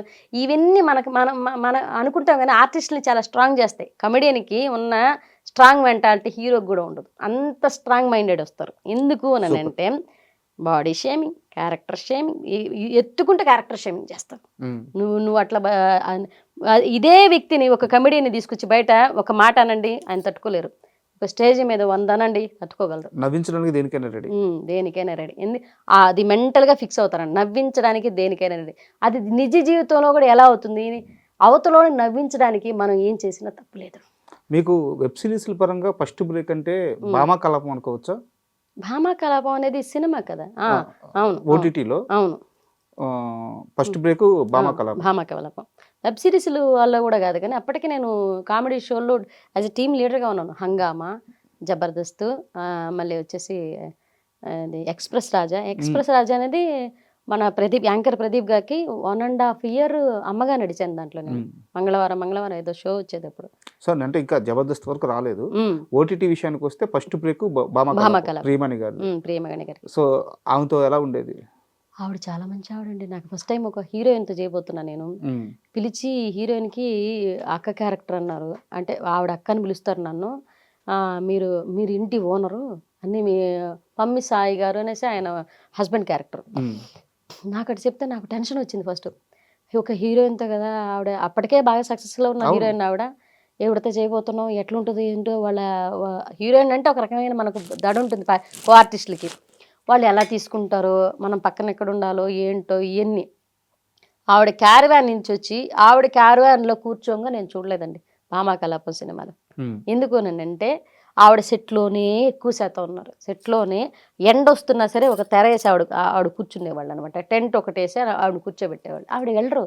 నేను ఆవిడని చూసి నేను అప్పుడే సినిమాల్లోకి వస్తూ నేను ఆవిడని చూసి కొన్ని నేర్చుకున్నాను అనమాట. ఆవిడ ఎంతసేపు ఉన్న సరౌండింగ్స్ని ఎంత హెల్దీగా భావిస్తారంటే, ఇప్పుడు డీ షోలో ఆవిడ జడ్జిగా ఉన్నారు. ఎప్పుడు కూడా మనం ఎదిగేటప్పుడు బాండింగ్స్ అనేవి, గౌరవాలు అనేవి, చుట్టుపక్కల వాళ్ళని గమనించడం అనేది ఎంత ముఖ్యమో నాకు అప్పుడు అర్థమైంది. అదొక ప్లస్ పాయింట్ నాకు తెలిసిందనమాట. సీనియర్ యాక్టర్స్ని కలవడం వల్ల మనకు తెలిసే విషయాలు ఏంటంటే, ఇలా ఉంటే కూడా యాటిట్యూడ్ ఇలా ఉండాలి, ఎదిగే కొద్దీ మనం వీళ్ళని గమనించుకోవాలి పక్కవారిని అనేసి నాకు అదొక ఒక పాయింట్ అయితే రైజ్ అయింది బాగా. ఆవిడ వచ్చినప్పటి నుంచి రండి, నేను దూరంగా నిల్చున్నాను. నేను ఆవిడ హీరోయిన్ ఎలా తీసుకుంటారు అంటే, ఈ స్ట్రగుల్ పడి వచ్చి టీమ్ లీడర్స్ మధ్యన ఎంత చూసి వచ్చున్నాను కాబట్టి ఒక్కో రకమైన యాటిట్యూడ్తో ఉంటారు. సరే మనం హీరోయిన్తో చేస్తున్నాం, మనం ఎందుకు దగ్గరికి వెళ్ళి మాట్లాడడం, ఇదంతా ఎందుకు, మన సీన్ వచ్చినప్పుడు చేసుకుని వచ్చేద్దాం. నేను దూరం కూర్చుంటే ఏంటి అక్కడ అనింది. మేడం అంటే రండి ఎందుకు అక్కడ అనింది. లేదు జస్ట్ అక్కడ నా దగ్గర కూర్చోవద్దా అనింది. అయ్యి అలా ఏం లేదు మేడం అంటే, మరి ఎందుకు కూర్చోండి, పేరేంటి అనింది. నీరజ అంటే, నీరజ గారనే మాట్లాడింది. నీరజ గారు కూర్చోండి, ఏం చేసేవారు ఇంతకుముందు అంటే, షోలు చేశారు మేడం అంటే, ఓ సూపర్ మా పిల్లలు పెళ్ళయిందా, పిల్లలు ఫోటో చూపిస్తే చూస్తున్నారు, హస్బెండ్ ఏం చేస్తారని అడుగుతారు. కన్వర్సేషన్ ఆవిడే జరిపారనమాట. ఆవిడ క్వశ్చన్ అడుగుతుంటే అవును మేడం నేను సమాధానం చెప్తుంటే, ఫ్రీగా ఉండండి, ఫ్రీగా మూవ్ ఆన్ అవ్వండి, పర్లేదు ఏం కాదు, మీకన్నా నేను సినిమాల ముందు వచ్చున్నా అంతే, నేను ఒక హీరోయిన్, మీరు క్యారెక్టర్స్, మీరు లేకపోతే నేను లేకపోతే మీరు లేదు, మనం అందరం లేకపోతే వీళ్ళందరూ లేకపోతే మనం అందరం లేదు, ఇదే పాయింట్ గుర్తుపెట్టుకో, భయపడద్దు ఎప్పుడు కూడా. నేను కరెక్టే కదా అనుకుని కూర్చొని, కానీ సెకండ్ డే కూడా నేను బార్డర్స్ దాటి మాట్లాడలేదు. ఆవిడ పిలిస్తేనే మాట్లాడుతూ ఉండేది, కానీ పక్కగా కూర్చోరు. ఆ సినిమా అయిపోయేంత వరకు 7 days ఏమో కాల్ షీట్ ఇచ్చారు. ఆ 7 days ఆవిడ పక్కన కూర్చున్నాను. మామూలుగా హీరోయిన్స్ అలా ఉండరంట సెట్లో? ఉన్నారు. నేను ఫస్ట్ టైం నేను ఒక హీరోయిన్తో, అంటే మిగతా హీరోయిన్లతో కూడా రీసెంట్గా చాలా చేశాను నేను, హీరోయిన్ తోటి. బట్ ఆవిడని చూసినంత తర్వాత మళ్ళీ నేను యాంకర్స్ని కూడా అంత దగ్గరగా ఎవరిని చూడలేదు, అంత ఫ్రీగా. నేను 1.5 year ప్రదీప్ గారికి యాంకర్ అమ్మగా చేస్తే, నేను ప్రదీప్ గారి రూమ్ దగ్గర దరిదాపులు కూడా నేను ఎప్పుడు పోలేదు. స్టేజ్ మీద మాట్లాడతారు, స్టేజ్ దిగిన తర్వాత ఎవరి దారి వాళ్ళది. మళ్ళీ శ్రీముఖి గారు రూమ్ దగ్గరికి వచ్చి మాట్లాడతారు, శ్రీముఖి గారి దగ్గర తీసుకుంటారు. శ్రీముఖి గారు క్లోజ్గా అంటే, శ్రీముఖి గారితో జూలకటక అని ఒక షో నడిచింది, అది కూడా 1.5 year నడిచింది. అప్పుడు ఆవిడ ఇంకా ఫ్రీగా మూవ్ అయ్యారు అనమాట, మాట్లాడతారు. యాంకర్ ప్రదీప్ గారు అంటే ఆడవాళ్ళతో చాలా తక్కువ మాట్లాడతారు. నేను మరీ క్లోజ్గా ఉంటే తప్ప, నేను అమ్మ క్యారెక్టర్ చేస్తున్నా సరే అది చూడగానే లేచి నిలబడి అమ్మ బాగున్నారా, కూర్చోండి, తర్వాత మీ క్యారెక్టర్ ఇవాళ ఏం చేయబోతారు, అంత స్టేజ్ వరకు. స్టేజ్ దిగేత ఆయన మళ్ళీ ఆయన బాగా మొహమాటం, మళ్ళీ దిగి వెళ్ళిపోయేవాళ్ళు అనమాట. మనకు మాట్లాడడానికి మొహమాటం వస్తుంది చూస్తే, మనకు మాట్లాడడానికి కూడా నాకు ఒక రకమైన, మనం అనవసరంగా గెలికి మాట్లాడడం ఎందుకు, మనం ఫ్రెండ్షిప్ పెంచుకోవడం ఎందుకని నేను ఆ రకమైన మనసత్వం కామ్గా ఉంటాను అనమాట. నాతో మాట్లాడితే నేను బాగా మాట్లాడతాను, నాతో మాట్లాడలేకపోతే వాళ్ళు దూరంగా ఉంటున్నారంటే మనం ఇబ్బంది పెట్టద్దు, మన స్నేహం వాళ్ళకి ఇబ్బంది కలగకూడదు, మన ఫ్రెండ్షిప్ని అవతల వాళ్ళ మీద రుద్దకూడదు అనుకుంటాను నేను. బట్ ఆయనకి రెస్పెక్ట్ అయితే ఉంది, రెస్పెక్ట్ ఉంది, మాట్లాడుతున్నారు, అంతవరకు చాలు, అభిమానం ఉంది అనుకున్నా నేను. సూపర్. అండ్ ముఖ్యంగా నెల్లూరు నీరజానంగానే చాలా మందికి ఇప్పటికీ ఉన్న డౌట్ ఏంటంటే, జబర్దస్త్ నుంచి ఎందుకు బయటకు వచ్చారు? యాక్చువల్గా జబర్దస్త్లో ఇప్పుడున్న కామెడీ చూస్తుంటే మీరు చేసే కామెడీలో సగం కూడా ఎవరు చేయలేరు. నేను ఓపెన్గా స్టేట్మెంట్ ఇస్తున్నాను. మీ కామెడీలో అంత క్వాలిటీ ఉంటుంది, అంత ఫన్ ఉంటుంది. మీలాంటి వాళ్ళు అలాంటి ఒక మంచి ప్లాట్ఫామ్ మీద ఉండడానికి 100% అర్హత ఉంది. టీమ్ లీడర్గా కూడా ఎదిగారు. అలాంటి స్థాయి నుంచి అసలు పూర్తిగా బయటకు ఎందుకు వచ్చారు? ఏమండి నాకు ఎక్కడ బాధేసిందంటే జబర్దస్త్లో 12 ఎపిసోడ్లు టీం లీడర్ పిలిచారు, టీం లీడర్గా అనౌన్స్ చేశారు. మా సుబ్బు గారికి నన్ను ఆమెకి నేమ్ ఒక బ్రాండ్ నేమ్ ఉందన్న, ఆమె పేరే పెడతామన్నా నెల్లూరు నిర్జ. సరే మా ఆయన పేరు నాకు మింగిల్ చేసి పెట్టమన్నా, వద్దన్నారు. సరే మా ఆయన నాకన్నా ముందు మా ఆయన చాలా రైటర్గాను మా టీం తీసుకురావడానికి చాలా బాగా కష్టపడ్డారు. ఆయన మొదటి నుంచి కష్టపడ్డ వ్యక్తి. ఆయన పేరు పెట్టమని అన్నా కూడా సరే నీ పేరే అని అన్నారు. సరే నా పేరే చేశారు, బాగానే ఉంది. అదంతా కూడా కాదు, ఒక 10 ఎపిసోడ్లు చేసిన తర్వాత ఒక మెంటల్ ప్రెజర్ ఇచ్చారండి. మెంటల్ ప్రెజర్ ఇచ్చారు. ఎట్లా అంటే ఇప్పుడున్న కొత్తదనం కావాలి, మీ రైటింగ్లో ఇది మనం హెల్దీ కామెడీ చేసేసరికి ఉంటుంది, బూత్ కామెడీ కొంచెమన్నా ఉంటుంది, అది లేకుండా జనాలు చూడరు. ఈ రోజుల్లో అంత అప్డేట్ అయ్యారనమాట. కామెడీ అంటే బూత్ అన్న సెన్స్లో వెళ్ళిపోతున్నారు ఇప్పుడు ఏంటి కామెడీ అంటే బూత్. చందేల గారు పక్కన పెడితే ప్రసాద్ విహార వీళ్ళందరూ ఇచ్చేదే. మా సుబ్బు గారు కూడా చాలా హెల్తీ రైటింగ్ రాస్తారు, కానీ ఆయన్ని కూడా మెల్ట్ చేసి బూత్ రాపిస్తారనమాట కొన్ని షోలు. అలా కూడా రాయించారు, జూలకటగా రాయించారు, అట్లనే జబర్దస్త్ కూడా రాయించారు అట్లాగే. కానీ ఇంకా మోర్గా కావాలి, ఇంకా మోర్గా కావాలి, ఇంకా మోర్గా కావాలి, మీరు ఇవ్వలేకపోతున్నారు అనేది కొన్ని మాటలు అన్నారనమాట డైరెక్టర్స్ అన్ని టీం కొంతమంది అన్నారు. మీరు ఇవ్వలేకపోతున్నారు, ఇంకా చేయాలి, ఇంకా చేయాలి, ఇంకా చేయాలంటే ఓహో మనం చేసేది ఏదో వీళ్ళకి సరిపోవట్లే. మనం మేము అప్పటికి ఒక షో దగ్గర జబర్దస్త్లో వచ్చేసరికి ఏంటంటే జబర్దస్త్లో లాక్ అయిన తర్వాత మిగతా షోలకి వెళ్ళటానికి ఉండదు, సీరియల్కి వెళ్ళటానికి ఉండదు, వెబ్ సిరీస్కి వెళ్ళడానికి. ఎందుకంటే నెలలో ఒక 4 రోజులు 5 రోజులే కదా అంటారు. షూట్ 5 రోజులు 4 రోజులేనండి నెలకి. కానీ దానికి పడే స్ట్రగుల్ ఉంటుంది చూసారా. ఒకసారి రైటర్లు తీసుకెళ్ళాలి, ఒకసారి రిహార్సల్కి వెళ్ళాలి, దాన్ని ఒకసారి అవన్నీ వినిపించడానికి ఎన్ని స్టోరీలు ఉంటాయి, అన్ని స్టోరీలు డిస్కషన్స్కి అంటారు. ఆ డిస్కషన్స్కి వెళ్ళిన తర్వాత ఇన్ని స్క్రిప్ట్లు అనేవన్నీ చూస్తారు. మనం 20-30 స్క్రిప్ట్లు మా సుబ్బుకి ఒక జబర్దస్త్కి ఈ హంగామాకి ఈ రాసి ఒకనొక టైంలో మైగ్రేన్ అటాక్ అయింది. ఓకే, మైగ్రేన్ అటాక్ అయ్యేసి తనకేంటంటే ఇంకా ఒక రైటర్కి ఇంకా రాయి సపోర్టర్ లేదు, తన ఆలోచించుకోవాలి, రాసుకోవాలి. కూర్చుంటే మా టీం కూర్చుంటాను, నేను కూర్చుంటాను, అది కాదు నాన్న ఇది అనుకుంటాం, అక్కడే లైవ్లో ఎడిటింగ్ అనుకుంటూ రాసుకుంటూ ఉంటాం. కానీ తనకేంటంటే వీళ్ళు పెట్టే మెంటల్ ప్రెషర్కి మైగ్రేన్ ఎక్కువైపోతుంది. ఈ 10 స్క్రిప్ట్లు తీసుకెళ్తే ఇది నచ్చలేదంటారు, అది నచ్చలేదంటారు. అక్కడ ఒక రైటర్ని ఇచ్చారు. ఆ రైటర్ ఏంటంటే మనకు అక్కడ నాకు ఒకనొక పాయింట్లో మేము చెప్పిన స్క్రిప్ట్లు వాళ్ళకి నచ్చేది లేదు. ఓకే, వాళ్ళకి నచ్చేది లేదు, వాళ్ళు చెప్పిన స్క్రిప్ట్లే వాళ్ళు వేయించేవాళ్ళు. అది ఆ స్క్రిప్ట్ చెప్పేటప్పుడు నాకు అర్థమయ్యేది, మా సుబ్బు గారికి అర్థమయ్యేది ఈ స్క్రిప్ట్ పండదని, ఈ స్క్రిప్ట్ పేలదని మనకు తెలుస్తుంది. మనం టు బి ఫ్రాంక్గా మాట్లాడలేము అక్కడ. ఈ స్క్రిప్ట్ పేలదు అనేసి అదే పేలుతుందని డైరెక్టర్ గారు అంటారు. ఎందుకు ఈ రాజకీయం జరుగుతుందో అర్థం కాల నాకు. ఇప్పుడు 10 ఎపిసోడ్ల తర్వాత మాకు అదొక పాయింట్ వెలిగింది. మనమే అంటే మన ఊరి మనమే బిగించుకున్న వాళ్ళం అయిపోతాము అన్న ఒకనొక సందర్భంలో అనిపించింది నాకు. మన ఊరి మనమే బిగించుకున్న వాళ్ళం అవుతామో యాజ్ ఎ టీమ్ లీడర్గా పేరు తెచ్చుకొని ఇన్ని ఎపిసోడ్లు హంగామా, జబర్దస్త్, ఎక్స్ప్రెస్ రాజా, ప్రతిదీ జూలగటక అన్నిట్లో చాలా మంచి పేరుంది. వాళ్ళ స్కిట్ వస్తుందంటే కూర్చొని జనాలు చూస్తారు. అందులో 70% హెల్తీ ఉంటుంది, 30% మాత్రం పట్టుకోలేని బూత్ ఉంటుంది. అది టచ్ అవ్వనట్టు బూత్ ఉంటుంది. కానీ 100% బూత్కి తీసుకెళ్తున్నా అది స్కిట్లు పండట్లా.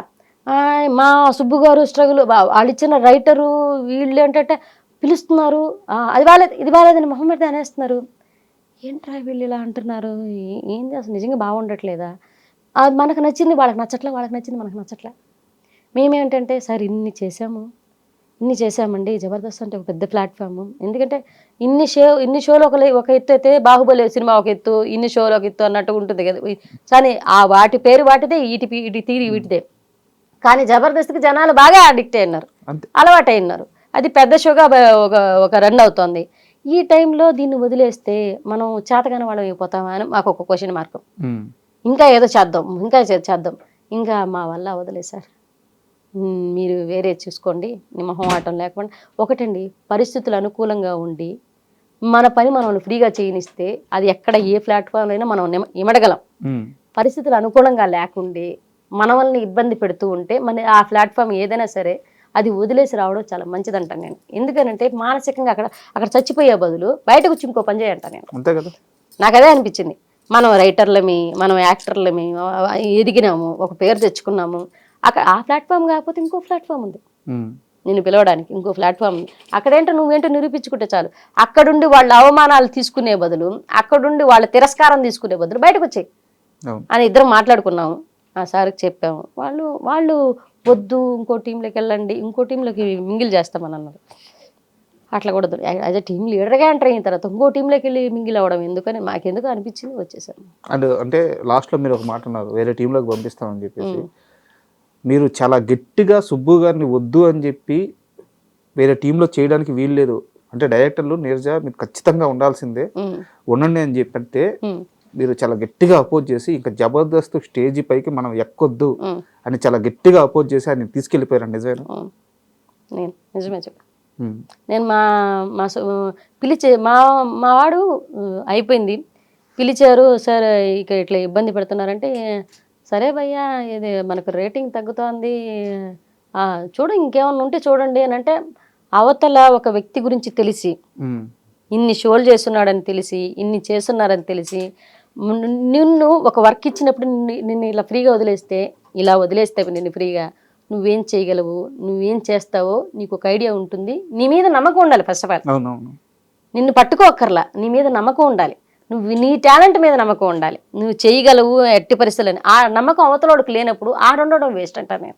అంటే నాకు జబర్దస్త్లో ఇంకా చాలా మంది చెప్పింది ఏంటంటే, నాకు కొన్ని పరిచయాలు ఉన్నాయి, చాలా మంది చెప్పింది ఏంటంటే, నీరజ తన భర్తకి అవమానం జరుగుతుంది ఏమో, తన భర్తని తక్కువగా చూస్తారు ఏమో అంటే ఆ పరిస్థితి కూడా రాకూడదు అని చెప్పేసి తన భర్త కోసమే జబర్దస్త్ని వదిలేసింది అని చెప్పి చాలా మంది చెప్పారు. అంటే తన భర్త అది ఒక పాయింట్ అయితే, తను నాకు వచ్చి చెప్పింది ఏంటంటే, నాన్న మన రైటింగే బాగాలేదంట, మార్చుకోవాలంట, మన రైటర్ ఇచ్చినా చేయలేకపోతున్నాం అంట అని డైరెక్టర్ అన్నాడని మా ఇంటికి వచ్చి బాధపడ్డాడు. వదిలే అంతే, వదిలేయి, నీ మీద నమ్మకం ఉండి నువ్వు ఫ్రీగా చేస్తావు, నువ్వు చేయగలవు అని నమ్మితేనే ఆ షో చేద్దాం. మనం చేయలేము నేను అవతలవాడు కనిపించిందంటే వదిలే. అండ్ జబర్దస్త్లో ఒక టీం లీడర్తో చాలా ఇబ్బంది పడ్డారట, ఎవరైనా చెప్పండి. అంటే కొంతమంది ఏంటంటే మేము వస్తున్నాం అన్నది వాళ్ళు స్వాగతించలేకపోయారు ఏమో కానీ, మా పేర్లు ఎందుకులేని మాతో సరిగా కూడా మాట్లాడలేదు అనమాట. అంటే చాలా సంవత్సరాలు అయిపోయింది, ఇప్పుడు చెప్తే కొంచెం క్లారిటీ. పర్లేదు కానండి. ఒకనొక సందర్భంలో అయితే జబర్దస్త్ కన్నా ముందు ఎట్లా జబర్దస్త్ వచ్చింది, జబర్దస్త్ కన్నా ముందు అవకాశాలు రానప్పుడు మా ఆయన గెటప్ సీను అన్నకి మా ఇద్దరు ఫోటో పెట్టి, అన్న ఏదైనా మన టీంలో ఉంటే చూడమనో లేకపోతే జబర్దస్త్లో అవకాశం ఇవ్వమని అంటే, అన్న రిప్లై ఇవ్వలేదు కదంట, బ్లాక్ చేశారంట గెటప్ సీను అన్న. నాకు అది స్క్రీన్ షాట్ పంపించాడు మా సుబ్బు. అవునా నాన్న వదిలేసిలేనా, వాళ్ళు పట్టించుకుంటే ఓకే, అప్పటికి మాకు హంగామా నడుస్తుంది, హంగామా అయిపోయింది అనుకుంటా, హంగామా అయిపోయింది.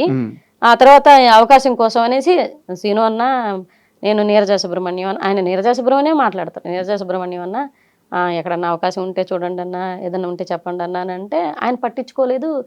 అంటే ఇతను జస్ట్ ఎత్తుకోవడం, కాల్ చేయడం, ఎవరికి మెసేజ్ చేస్తాడు. ఆ మెసేజ్కి పలానా బాగున్నారా సుబ్బు అని రిప్లై ఇస్తేనే ఫర్దర్గా కాల్కి వెళ్తాడు, లేదంటే వెళ్ళడు. అట్లా కూడా ఇప్పటికీ ఎవరికి చేయలేదు. ఫస్ట్ టైం గెటప్ సీను అని అడగడం జరిగింది, అన్న బ్లాక్ చేయడం జరిగింది. మీరిద్దరు అప్పటికే బాగా ఫేమస్ కదా, అంటే జీటీవీలో క్లబ్ చేశారు, హంగామా చేశారు, జూలగటగా చేసాము, అప్పుడు బాగా ఫేమస్ అయినా. ఇంకొకటి ఏంటంటే నాన్న, జబర్దస్త్ కన్నా ముందు నానకరామగూడలో షూటింగ్ జరిగేది ఒకప్పుడు జబర్దస్త్. అప్పుడు మా ఆయన చంద్రాన్న టీంలో చేసేవాళ్ళు. అండ్ మమ్మల్ని బాగా అవాయిడ్ చేసి అవమానించిందంటే చంద్రాన్న అన్న, మా ఆయన అవమానించాడు. నేను అది తీసుకోలేకపోయాను. చంద్రాన్న ఒకసారి నాకు కంటికి కనిపించినా కూడా నేను పలకరించలేదు. ఏంటంటే మా ఆయన క్యాటరింగ్ బిజినెస్ ఉంది. ఒక 5 ఎపిసోడ్లు మా ఆయన చంద్రాన్న టీంలో జరిగినాయి. అప్పుడు అదిరింది షో కూడా నడుస్తుంది అనమాట జీ తెలుగులో. నేను అప్పుడు ఆర్పీ టీంలో అదిరింది షోలో చేస్తున్నాను, మా ఆయన జబర్దస్త్లో చేస్తున్నారు, చంద్రాన్న దాంట్లో చేస్తున్నారు. చంద్రాన్న దాంట్లో చేసేటప్పుడు 5 ఎపిసోడ్లు నడిచాయి. 6వ ఎపిసోడ్కి కంటిన్యూటీ ఎపిసోడ్ అది సుబ్బు కావాలని అంటే, సుబ్బు క్యాటరింగ్ నడుస్తుంది, పెళ్లి వంట జరుగుతుంది నెల్లూరులో. అక్కడ ఎట్టి పరిస్థితుల్లో అది ఒక దాదాపు 2 లక్షల వ్యాపారం అది. మనకు మిగిలితే ఒక 50,000 దాకా మిగులుతొచ్చు, లేకపోతే ఒక 30,000 40,000 ఒక అమౌంట్ అయితే మిగులుద్ది. ఆ 2 రోజులకి మిగులుద్ది. అది పెద్ద వ్యాపారం. అది జరిగేటప్పుడు అన్న దాదాపు 500 మంది భోజనాల దాకా వస్తున్నారు. సో ఈ టైంలో ఈ ఒక్కరోజుకి ఎక్స్క్యూజ్ చేసి నా స్థానంలో ఎవరినన్నా పెట్టి కామెడీ షో అనేది ఆ స్థానంలో ఎవరినన్నా పెట్టి రన్ చేయొచ్చు. అంతే. నేను టీం లీడర్నండి. కో యాక్టర్స్ ఎవరినైనా పెట్టి రన్ చేయొచ్చు. నేను ఉండాలి important. Chandranna important, Subbu important character కాదు. సుబ్బు అనేది చిన్న క్యారెక్టర్. అది సుబ్బు బదులు అతని మీద కౌంటర్ వేసి రాత్రి ఓడి పెళ్ళాన్ని తీసుకెళ్ళిపోయిందనో ఏదో ఒక ఓడేసి దాన్ని తప్పించచ్చు. అవును, స్క్రిప్ట్ మన చేతిలో ఉంది. కానీ అన్న ఫోన్ చేసి నాతో మాట్లాడాడు. చంద్రాన్న ఫోన్ చేసి సుబ్బు గురించి అడిగాడు, అమ్మా ఎందుకు రాలేదు అని అంటే, అన్న పరిస్థితులు ఏంటంటే ఆయన క్యాటరింగ్ వర్క్ అన్న అంటే, క్యాటరింగ్ బిజినెస్ ఉన్నప్పుడు క్యాటరింగ్ ఉన్నప్పుడు మడి కామెడీ షోలు కూడా చేసుకోమన్నాడు అని అడిగాడు. బిజినెస్ ఉంది కదా అదే చేసుకోమనొచ్చు కదా, ఇది కూడా చేసుకోమన్నాడు అని. చాలా తప్పుగా మాట్లాడుతున్నారన్న మీరు. అంటే ఒక ఆర్టిస్ట్కి ఒకే దాని మీద హైదరాబాద్కి వచ్చిన తర్వాత ఒక వ్యాపారం మీద నిలబడకపోతే ఇండస్ట్రీలో వచ్చే అవకాశాల వల్ల జరిగిపోద్దంటే ఎవరికి జరగదు. ఇప్పుడు సర్వానంద గారు హీరో హోటల్ ఎందుకు పెట్టుకున్నారండి? ఎందుకు పెట్టుకున్నారా మనం అడగగలమా? ఇప్పుడు చార్మి గారు పెద్ద హీరోయిన్గా నడిచింది, ఆవిడ ప్రొడక్షన్ ఆఫీస్ ఎందుకు పెట్టుకున్నారు? నిహారిక గారు నాగబాబు గారి కూతురు, ఆవిడ ప్రొడక్షన్ ఎందుకు నడుపుతున్నారు? ఈరోజు ప్రొడ్యూసర్గా ఎందుకు అయ్యారు? ఒక వ్యాపారం అనేది ఎవరి వ్యాపారం వాళ్ళదండి. మనం బిజినెస్ అనేది మన ఇష్టం అండి. మన బతుకు తెరువు కోసము లేకపోతే దాంట్లో ఇంకా ముందుకు మన మీద మన నమ్మకం. బిజినెస్ అనేది పెట్టేవాడు అంటే గట్స్ ఉండేవాడు బిజినెస్ పెట్టగలడు ఎప్పుడు కూడా. అంటే వాడి మీద ఓ 10 మంది నేను సాకగలను, 10 మంది ముందుకు 10 మందికి వర్క్ ఇవ్వగలను, నా పాయింట్ ద్వారా 10 మంది బతుకుతారు అనేది వాడికి నమ్మకం ఉంటే, ముందు బిజినెస్ మ్యాన్కి వాడి మీద వాడికి నమ్మకం ఉంటేనే బిజినెస్ స్టార్ట్ చేస్తాడు. అది ఎవరైనా తెలిసిన విషయం ఆ విషయం. కానీ ఇక్కడ నాకు చిన్న డౌట్, చంద్ర గారికి ముందే చెప్పి ఆ రోజు షోకి వెళ్ళలేదా, చెప్పకుండా వెళ్ళిపోయారు? చెప్పారంట. నాకు కుదరదన్నా, నాకు అంటే కుదరకపోతే ఎట్లా అంటే ఒకవేళ వీలుంటే వస్తా, వీలు కాకపోతే చెప్పలేను అని అన్నారంట. కానీ ఆయన వస్తానని ఆ మాట అన్నాడు కదా, నాకు వీలుంటే వస్తానన్నాడు కదా, వీలు చూసుకునే రావాలి కదా. ఒక ఆర్టిస్ట్కి చెప్పేసినప్పుడు రాకపోతే ఎలా అని చెప్పేసి ఆయన కొంచెం ర్యాష్గా మాట్లాడాడు. ర్యాష్గా అప్పటికి నేను జబర్దస్త్లో టీం లీడర్ కదా, మిగతా షోలు వస్తున్నాను. ఆయనకి వాళ్ళకేంటి మేము జబర్దస్త్ చేస్తున్నాము, జబర్దస్త్ ప్లాట్ఫామ్ దాకా కూడా ఎందుకు వెళ్ళాను నేను చెప్తాను ఇప్పుడు తర్వాత. నేను జబర్దస్త్ చేస్తున్నాము, మేము పెద్దోళ్ళమి, వీళ్ళు మాకన్నా చిన్న షోలు చేస్తాను, వీళ్ళు చిన్నోళ్ళు అన్న ఫీలింగ్ లో వాళ్ళు కొంతమంది ఉన్నారు. అప్పుడు ఉన్నారండి. నేను షో దాకా వెళ్ళిపోతే ఒక షో అన్న కొంతమంది చెప్తే నా మొహం చూసి కూడా మాట్లాడిన వాళ్ళు లేరు జబర్దస్త్లో. నేను చెప్తున్నాను కదా, నా మొహం చూసి కూడా స్ట్రైట్గా మాట్లాడిన వాళ్ళు లేరు. ఇలా చూసి అంటే మేము ఇదే ఎంటర్టైన్మెంట్ జ్ఞాపిక ఎంటర్టైన్మెంట్స్లో మేము షోలు చేసుకునేవాళ్ళు. ఈటీవీ ప్లస్లో, వాళ్ళు ఈటీవీలో చేసేవాళ్ళు. ప్లస్సే తేడా, మేము ఈటీవీ ప్లస్లో చేసేవాళ్ళు. ఈటీవీ ప్లస్లో చేసేవాళ్ళని ఎవరిని ఈటీవీ దాకా రానిచ్చేవాళ్ళు కాదు, ఆ షో దగ్గర రానిచ్చేవాళ్ళు. ఆ షో దగ్గర పోతే అంటే ఒక రకమైన చిన్న ఎవరు పలకరించేవాళ్ళు కాదు, ఎవరు దగ్గర తీసుకునేవాళ్ళు, కొంతమంది మాత్రమే తీసుకునేవాళ్ళు. సరే తీసుకున్న ఆఫర్ అయినా ఇస్తున్నారు కదా అని చంద్రాన్న పిలిచారు. మాకు చంద్రాన్న ఆ టైంలో మంచిగానే అనిపించింది. కానీ ఆయన ఒక్క సన్నివేశానికి రాలేదనేసి ఆయన తప్పుగా మాట్లాడడం అనేది బాగా నాకు నచ్చలేదనమాట. ఏంటి అది ఆ పని చేసుకునేటప్పుడు షూటింగ్లు ఎందుకు అని అన్నాడు. క్యాటరింగ్ చేసుకునేటప్పుడు షూటింగ్లు దేనికి అంటే అన్న ఆ బిజినెస్లు చేసుకునేవాళ్ళు షూటింగ్లు చేసుకోరా? మన బతుకు తెరుగు బాగాలేనప్పుడు దీని మీద ఇది 10 రోజులు వస్తుందో 5 రోజులు వస్తుందో 1 నెలలో షూటింగ్ వస్తుందో రాదు, అప్పుడు మా భుక్తి మా భోజనం జరిగేది ఎట్లా? ఆ బిజినెస్ ఉండబట్టే బతుకుతున్నాం. నా బిడ్డలు ఇద్దరు బతుకుతున్నారు. ఆయనకి చెప్పలేక సరేలేన్నా మీ ఇష్టం అని చెప్పేసుకొని కామ్గా అయిపోయాను అనమాట. మా ఆయనకి నేను ఫోన్ చేసి చెప్పాను, సరేలే నాన్న వదిలేసాయి. ఆయన బాధ. నేను ఒకసారి నేను సున్నితమైన పాయింట్లో ఆయన చాలా స్ట్రాంగ్ ఉంటారు, ఆయన సున్నితమైన పాయింట్లో నేను చాలా స్ట్రాంగ్ ఉంటాను. వదిలేసాను దాని గురించి బాధపడకు. ఆయన బాధపడ్డారు, తిట్టారు, అది ఇది అంతా చెప్పారు, నాకు వదిలేయమని చెప్పాను. ఆ తర్వాత చంద్ర అన్న ఒకసారి ఎదురుపడ్డా కూడా సరిగా మాట్లాడలేదు. మీరు మాట్లాడలేదు? ఆయన కూడా మాట్లాడలేదు.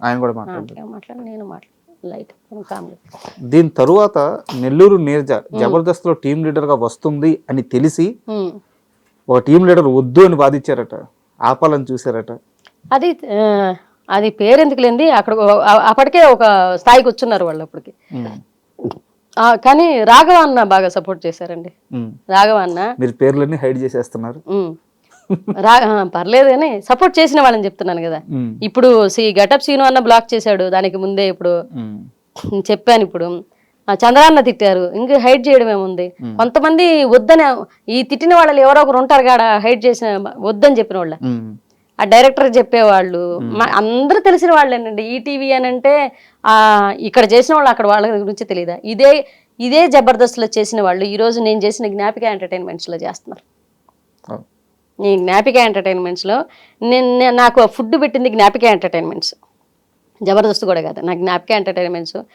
అక్కడే తయారు చేసిన ఒక బొమ్మలాగా బయటకు కూడా నేను అక్కడే ఎక్స్ప్రెస్ రాజా చేసా, అక్కడే హంగామాలు చేసా, అక్కడే వావ్ షోలకి గెస్ట్లుగా వెళ్ళా, అక్కడే సూపర్ మస్తీలు చేసాం. అంటే ఈటీవీ 20 అని నడిచేది అనమాట. ఆ 20 ప్రోగ్రామ్స్ సూపర్ మస్తీలు అని పెట్టేవాళ్ళు. ఒక డిస్టిక్ వైజ్ ఒక ప్రోగ్రామ్ నడిచే, ఒక ఈవెంట్లు నడిచేవి. ఇప్పుడు పెద్ద పెద్ద సింగర్స్ వచ్చేవాళ్ళు, అక్కడే లైవ్ ఈవెంట్లు జరిపి ఆ ఈవెంట్లో చేసే వాళ్ళ ప్రతి ప్రోగ్రాంలో మమ్మల్ని పిలిచారండి. వాళ్ళు ప్రతి 5 సంవత్సరాలు జ్ఞాపిక ఎంటర్టైన్మెంట్స్ మమ్మల్ని పిలిచి ప్రోగ్రాంలు ఇచ్చి ఒక స్థాయికి తీసుకొచ్చింది వాళ్ళే. ఒక ఫుడ్ పెట్టింది వాళ్ళు 5 సంవత్సరాలు. వాళ్ళ దయ వల్ల ఈరోజు ఇండస్ట్రీ దాకా వచ్చాను నేను. నాకు జీ తెలుగు కామెడీ క్లబ్ తర్వాత ఒక ఆఫర్ ఇచ్చి నిలబెట్టింది మాత్రం జ్ఞాపిక ఎంటర్టైన్మెంట్స్. ఆ జ్ఞాపిక ఎంటర్టైన్మెంట్స్ ఉంటున్నామని చెప్పేసి నేను అప్పుడు ప్రవీణ మ్యామ్తో కూడా అన్నాను, నేను ఇక్కడ ఉంటున్నామని అక్కడ వాళ్ళు ఎవరు మాట్లాడట్లేదమ్మా, అక్కడికి పోయినా రిసీవ్ సరిగా చేసుకోవట్లేదు, అప్పుడప్పుడు పోయినా రిసీవ్ చేసుకోవట్లేదని. వన్స్ అక్కడ ఆర్టిస్టులు అందరినీ ఇప్పుడు ఈరోజు ఈవిడ ఫ్యామిలీ స్టార్స్ యాంకర్స్గా చేస్తున్నారు. ఫ్యామిలీ స్టార్ మొత్తం అందరినీ తీసుకొచ్చి చేస్తున్నారు. ఇక్కడ జబర్దస్త్కి వచ్చిన తర్వాత రాఘవ గారు ఏం సపోర్ట్ చేశారు? ఇందాక చెప్తున్నారు రాఘవ అన్న ఏమన్నారు, ఎన్నోసార్లు నాకు చెప్పిన పెద్ద కాంప్లిమెంట్ ఏంటంటే, అరే మీ స్కిట్లు చూసి చాలా స్కిట్లు నేను చేశాను రా, మీ స్కిట్లు హంగామాలు వస్తాయి, వాటికి మార్పులు చేర్పులు చేసి నేను కొన్ని స్కిట్లు మాయాజాలం చేశాను ఇక్కడ అంటే. థ్యాంక్ యూ అన్న, thank you so much. Line అంటే సంవత్సరాల తరబడి కామెడీ షో చేసేటప్పుడు ఒక్కొక్కసారి లైన్స్ దొరకవండి. ఒక టీమ్ లీడర్గా చెప్తున్నాను నేను, లైన్స్ దొరకవు. ఎంత స్ట్రగుల్ ఫీల్ అవుతుందంటే, అదే అద్దామా, అది ఆల్రెడీ చేసేమేమో, ఇంకెవడన్నా చేసి మనం ఒక లైన్ తీసుకెళ్ళి ఆల్రెడీ ఇది చేసేసారా భయ్యా అంటారు. వారిని ఇది చేశారా, దాన్ని ఇంకొంచెం లోతుగా ఎక్కడికైనా తీసుకెళ్దామా, ఆ పాయింట్ నుంచి ఇంకో పాయింట్కి తీసుకెళ్దాం, అక్కడి నుంచి ఇక్కడ. ఈ స్ట్రగుల్ పీరియడ్లో వాళ్ళది మేము చేసిన వాళ్ళు మాది చేసిన తప్పే ఉందని చెప్పి, కాకపోతే మార్పులు చేర్పు కథలు కొంచెం మారుస్తాం. సినిమా లవ్ స్టోరీ, లవ్వే ప్రధానం, లవ్ స్టోరీ ఒకటే, కానీ అందులో హీరోయిన్ లవ్ చేస్తుంది, హీరో లవ్ చేయడం, ఇట్లా కథలు మార్చుకుంటూ ఉంటారు. అట్లే వాళ్ళు కామెడీ ఒకటే, కానీ జోనర్స్ మాడిపోతూ ఉంటాయి. రాఘవ గారు మంచిగా మాట్లాడారు. తర్వాత రాను రాంప్రసాద్ అన్న బాగా మాట్లాడారు. ఇంకెవరు సుధీర్ గారు కానీ గెటప్ సీను అన్న కానీ వీళ్ళెవరు మాట్లాడలేదు.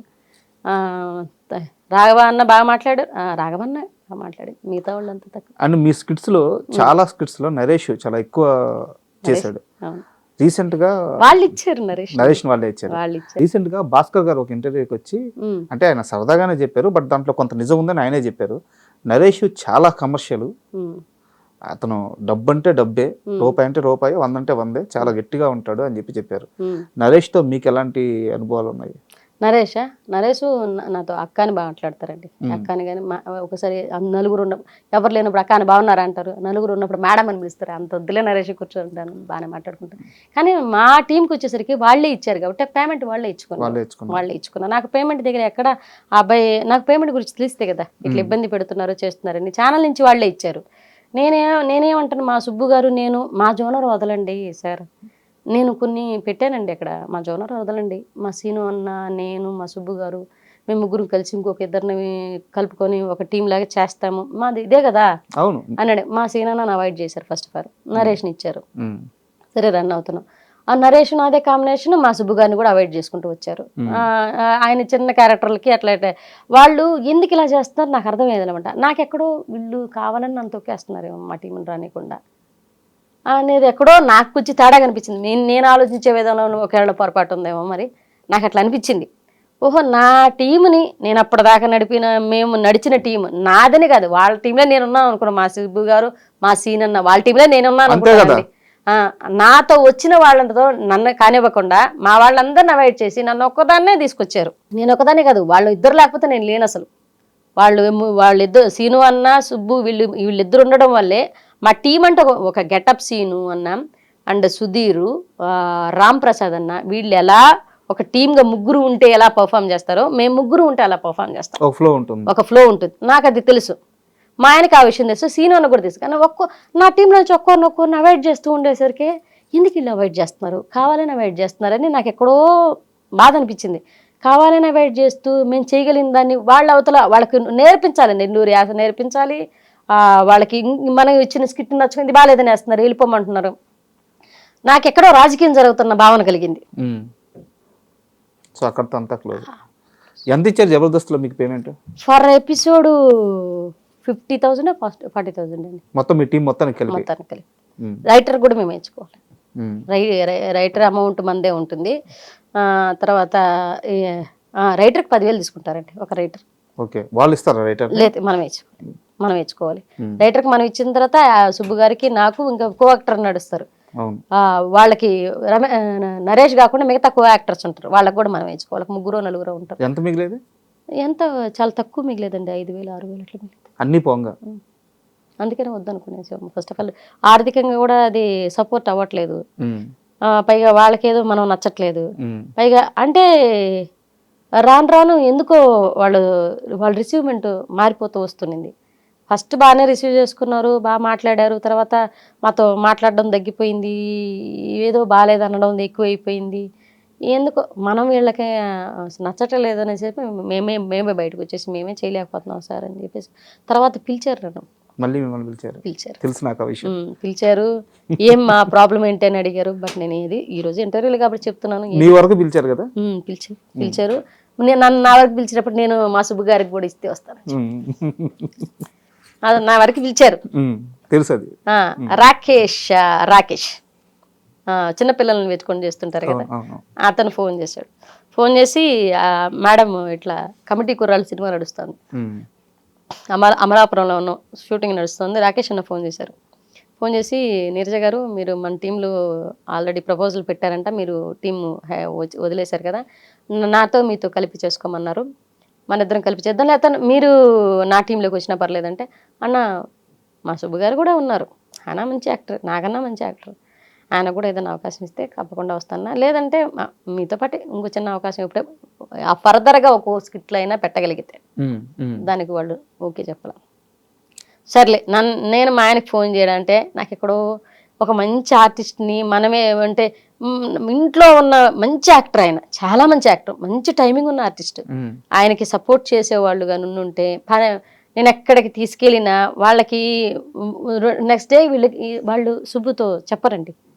నాకు ఎందుకు అర్థమయ్యేది కాదు. అంటే కొన్ని వాళ్ళకి ఈయన నచ్చడు అనేది నాకు అర్థమయ్యే తర్వాత ఈయన ఎందుకు నచ్చడా పాపం, అంత మంచి ఆర్టిస్ట్, ఆయన ఎవరితో కూడా సరిగా మాట్లాడు, వాళ్ళతో మింగిలైపోయి ఆ పిచ్చి వ్యవహారాలు కూడా లేవు, ఏం లేవు, తన పని ఏదో తను చేసుకుని వచ్చేస్తాడు.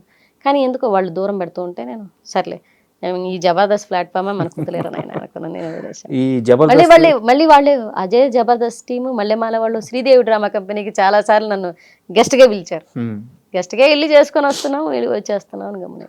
అండ్ సినిమాల విషయానికి వస్తే ఒక స్టార్ హీరోని రేని పిలిచి మళ్ళీ సారీ చెప్పారట. స్టార్ హీరోనే సిద్ధు సార్ అండి. అందులో ఉందా ఓడు, నేను రేని పిలవడం కాదు, అందులో ఇంకెప్పుడు చేసుకుంటావురా ఆ డైలాగ్ ఉంది కదా, నాకు అది చెప్పడానికి నాకు టెన్షన్ వస్తుంది. ఆయన హీరో గారండి, ఆ ఓడు ఎలారంటే కథలో ఉంది కదమ్మా అన్నాడు. హీరోనే అన్నారు, డైలాగ్ చెప్పండి.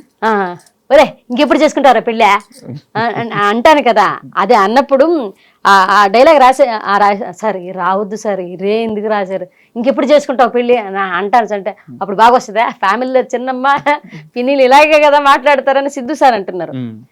ముందు సిద్ధు సార్ డీజే టిల్లులు ఆ డైలాగ్ చెప్పేటప్పుడు సార్ ముందు చెప్పిస్తారండి, ఒకసారి అనుకుందామని అంటారు ఆయన. ఆ సీన్ ఒకసారి ఆయన రిహార్సల్ చేసినప్పుడు అది చెప్పేటప్పుడు నేను డైరెక్టర్ సార్ చూసి మల్లికార్జున సార్ ఆ సార్ చూసి సార్ రేయన్ రాశారు సార్ నాకు భయం వేస్తుంది అంటే పర్లే అంటున్నారు. సిద్ధు సార్ ఇంకెప్పుడు చేసుకుంటారా పెళ్ళని అని ఇట్లా చేయబెట్టి అనేసి సారీ సార్ పర్లేదమ్మా అది కథలో ఉంది కదా అంటున్నారు. నాకు సినిమాల అవకాశాలు వస్తున్నాయి, వీళ్ళతో ఎలా నడుచుకోవాలో తెలియదు, ఎట్లా నడుచుకుంటే ఏ గొడవలు వస్తాయి అని ఒక టెన్షను.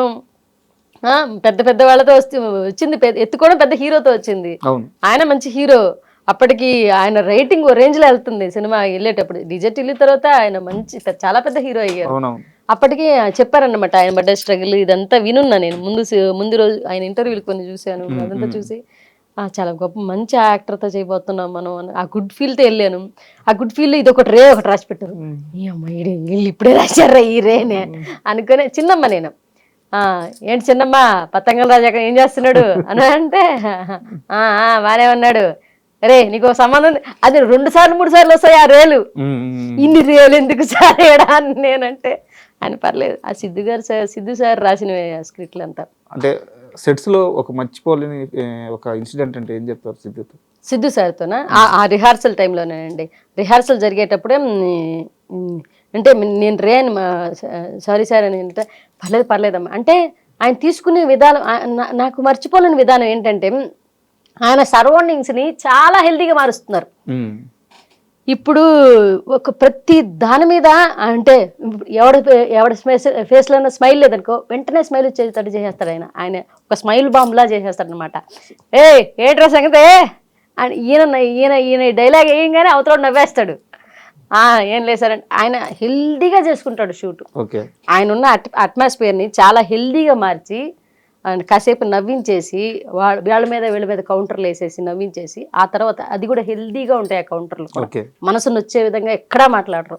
అంటే నేను భగవంతుడి దేవాలని నేను ట్రావెల్ చేసిన ప్రజెంట్ ఈ సినిమాలన్నీ కూడా చాలా మంచి అనుభవాలు వస్తున్నాయి నాకు. అంటే ఇలా ఉండాలి ఇలా ఉండాలి. విశ్వక్సేన గారు కాదు ఆయన కూడా బాగా చాలా బాగా మాట్లాడతారు. ఆయన కూడా చాలా బాగా రిసీవ్ చేసుకుంటారు, బాగా అందరితో మాట్లాడతారు. ఇప్పుడు వస్తున్న ప్రజెంట్ జనరేషన్ హీరోలంతా అంటే కో యాక్టర్స్ పక్కన క్యారెక్టర్ ఆర్టిస్టులు అందరినీ కలుపుకొని మాట్లాడుతున్నారండి. ఒకప్పుడు నేను లేను కాబట్టి నాకు తెలియదు. ఒకప్పుడు మిగతా కో యాక్టర్స్ ఎలా ఉండేవాళ్ళు, వాళ్ళతో బిడియం ఉండేది, మాట్లాడడానికి ఇబ్బంది పడేవాళ్ళు ఏమో. కానీ ప్రజెంట్ ఉన్న జనరేషన్ హీరోలంతా క్యారెక్టర్ ఆర్టిస్టులతో చాలా బాగా మాట్లాడతారు, ఎంకరేజ్ చేస్తారు. మనం ఏదైనా తప్పు చెప్పినా తప్పు చేసినా అలా కదమ్మా ఇంకొకసారి తీసుకుందామా ఇలా మాట్లాడతారు తప్పితే ఎక్కడ ఈమె వల్ల ఇబ్బంది జరుగుతుందనో లేకపోతే ఏమైనా సీన్ పాడైపోతుంది ఇలాంటి ఇంటెన్షన్తో ఎవరు లేరు. సూపర్. అది నాకు అది మంచిగా అనిపించింది. నాకు నెక్స్ట్ క్వశ్చన్ ఇది ఆల్రెడీ మిమ్మల్ని ఒక ఇంటర్వ్యూలో అడిగారు, మీరు సమాధానం చెప్పారు. నేను ఎక్స్టెండెడ్గా మళ్ళీ అడుగుతున్నాను. కమిటీ కుర్రాళ్ళ సినిమా చాలా పెద్ద హిట్. అంటే ఇండస్ట్రీ మొత్తం ఒక్కసారిగా అటు తిరిగి చూసింది, ఎవరి 11 మంది ఎవరి ఆర్టిస్టులు అని చెప్పేసి. మంచి కథ. మీది వచ్చేసి చాలా మంచి రోల్, ఎమోషనల్ రోల్. ఆ సినిమా సక్సెస్ తర్వాత చిరంజీవి గారు అందరిని పిలిచారు. అందరూ వెళ్ళి చిరంజీవి గారిని కలిసి ఆయనతో ఫోటో దిగి ఒక మంచి మెమరీ. యాక్చువల్గా ఆ రోజు మీరు కూడా వెళ్ళాలి. నాకెవరు నన్ను పిలవలేదండి, నన్ను ఎవరు పిలవలేదు. యాక్చువల్లీ మా ప్రసాద్ బెహ్రా ఏమన్నాడు, చిరంజీవి సార్ దగ్గరికి పోతున్నారని నాకు ఎవరో చెప్పలేదు. ఇట్లా నన్ను పిలిచుంటే నేను చిరంజీవి సార్ దగ్గరికి ఎవరు పోకుండా ఉంటారండి. మా ముందు వెలిగిన ఒక పెద్ద హీరో అతను, తన ఇండస్ట్రీని ఓ రేంజ్లో నిలబెట్టిన వ్యక్తి. ఆయన అంటే నాకు చాలా అభిమానం, మా గురువు గారు.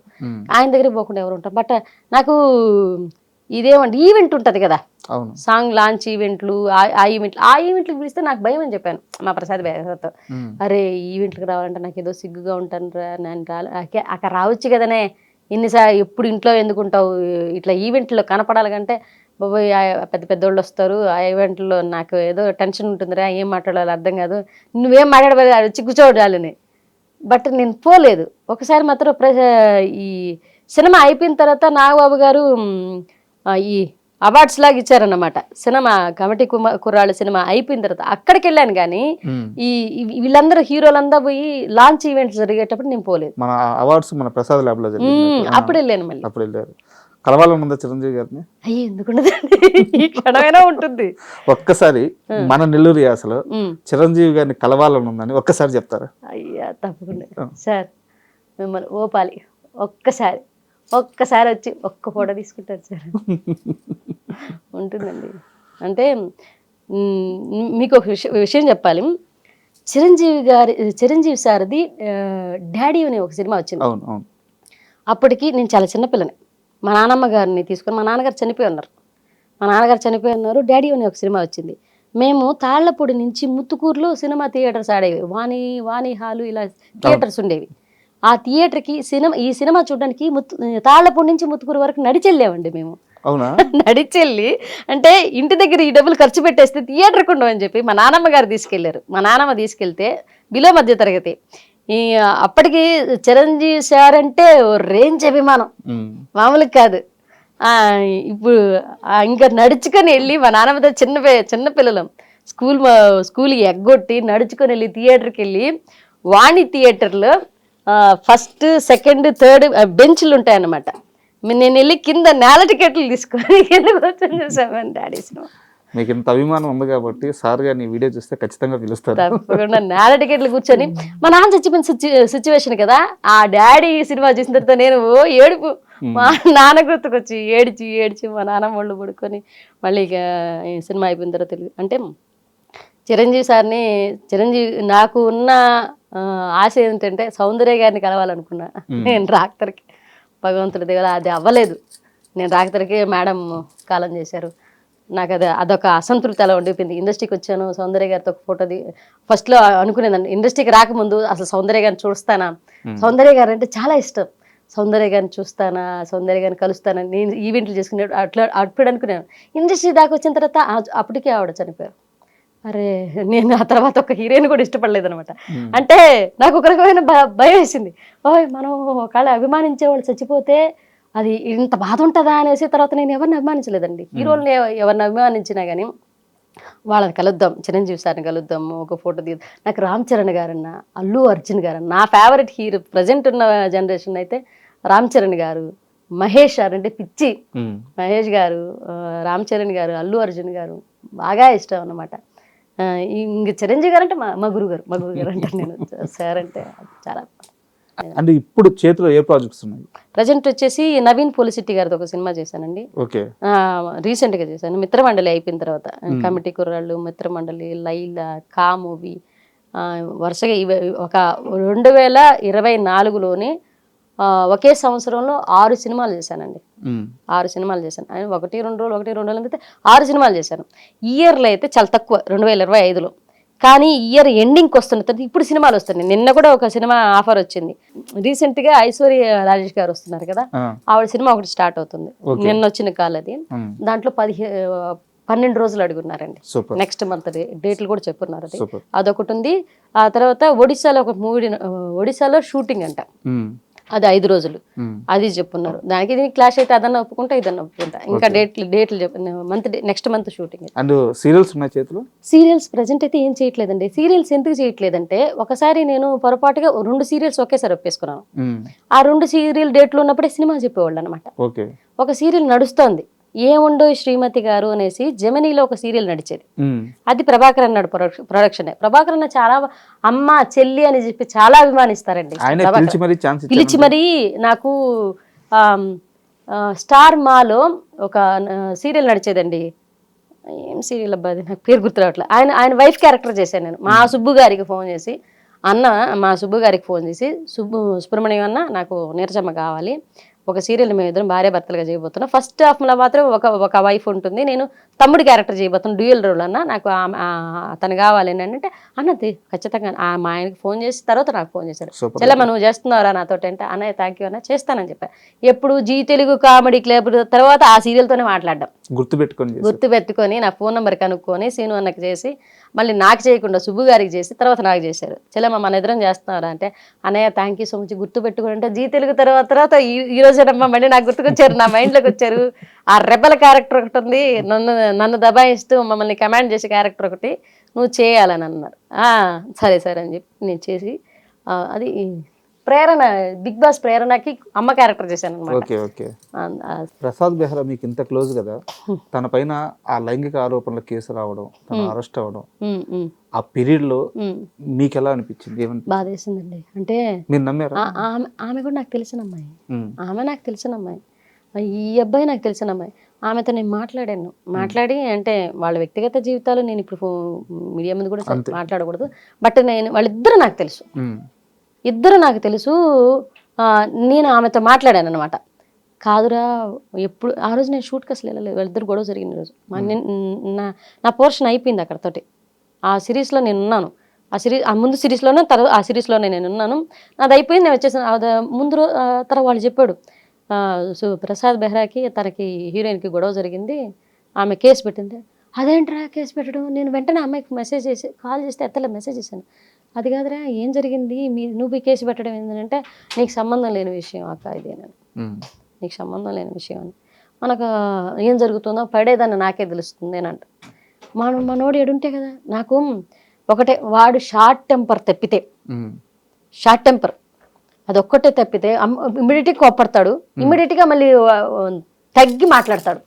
ఎవరినైతే కోప్పడతాడో మళ్ళీ వాడికి క్షమాపణ చెప్తాడు. ఎవరినై వాడు స్ట్రగుల్లో ఉన్నప్పుడు, వాడు స్కిట్లు రాసేటప్పుడు ఎవరన్నా వచ్చి మాట్లాడుతాడే జరగరా రాస్తుంటే ఏంట్రా మీ గొడవ అంటాడు. వెంటనే రే రాస్తున్నారా ప్లీజ్ రాగండ్రా ఇంట్లో. అంటే ఇప్పుడు అది తప్పితే వాడి దగ్గర చూసిన నెగిటివ్ పాయింట్ ఏం లేదండి. మీరు మాట్లాడారా తను స్టేషన్కి వెళ్ళిన సమయంలో లేకపోతే తిరిగి వచ్చిన సమయంలో?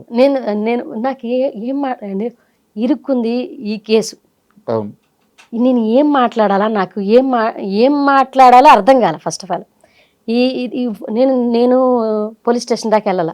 అప్పటికి 2 channels, TV channels, Sakshi and TV9 దగ్గర నుంచి నాకు 2 టీవీ ఛానల్స్ దగ్గర నుంచి కాల్ వచ్చింది.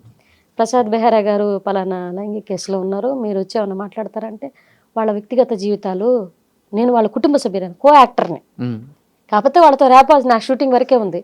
అంతవరకు వచ్చి నేను అక్కడ ఛానల్లో కూర్చొని మాట్లాడడం అనేది ధర్మమే కాదు, వాళ్ళ కుటుంబ సభ్యురాలనే కాదు. అట్లనే వాళ్ళతో 24 hours ర్యాపాలో ఉన్నానా అంటే లేను, బెస్ట్ ఫ్రెండ్స్ నేను కదా, నేను ఒక యాక్టర్ని. నేను వచ్చి వాళ్ళ జీవితాల గురించి ఏం మాట్లాడడం ధర్మం ఉండేది. అందులో నాకు 2 ఆడపిల్లలు ఉన్నారు, ఇలాంటి వాటి విషయాల్లో నేనేం మాట్లాడతాను అని నేను మాట్లాడలా, పోలీస్ స్టేషన్ దాకా పోలే. ఆ తర్వాత ప్రసాద్ బెహ్రాతో నాకు ఏం మాట్లాడాలో అర్థం కాలేదండి. ఫస్ట్ ఆఫ్ ఆల్ నాకు నువ్వు పోయి అమ్మాయిని వేధించావా అని అడగలేము. నా తమ్ముడండి వాడు, నా తమ్ముడు. నేను ఏం పాయింట్ రేస్ చేసి మాట్లాడాలో నాకు ఒక రకమైన మొహమాటం అయిపోయింది మొహంలో చూసి. ఆ తర్వాత సిరీస్ స్టార్ట్ చేసాము.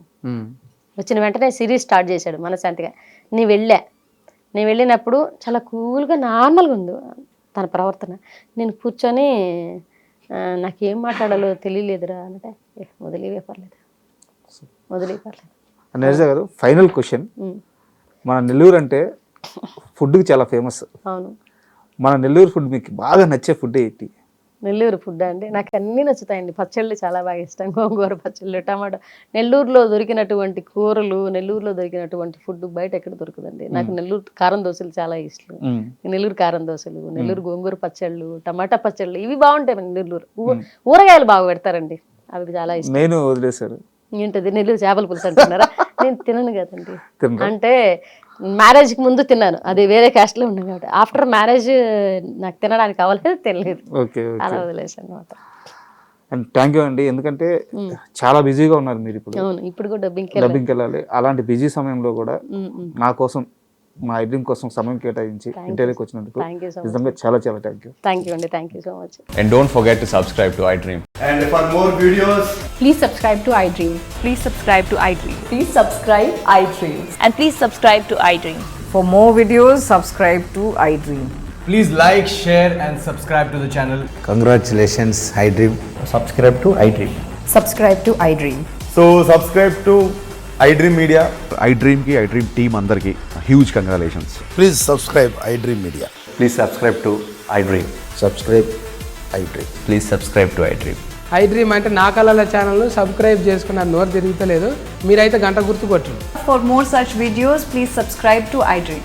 Subscribe to iDream. Please subscribe to iDream. Please subscribe iDream Media. Please do subscribe to iDream. Please subscribe to iDream Media. For best entertainment and information, please subscribe iDream.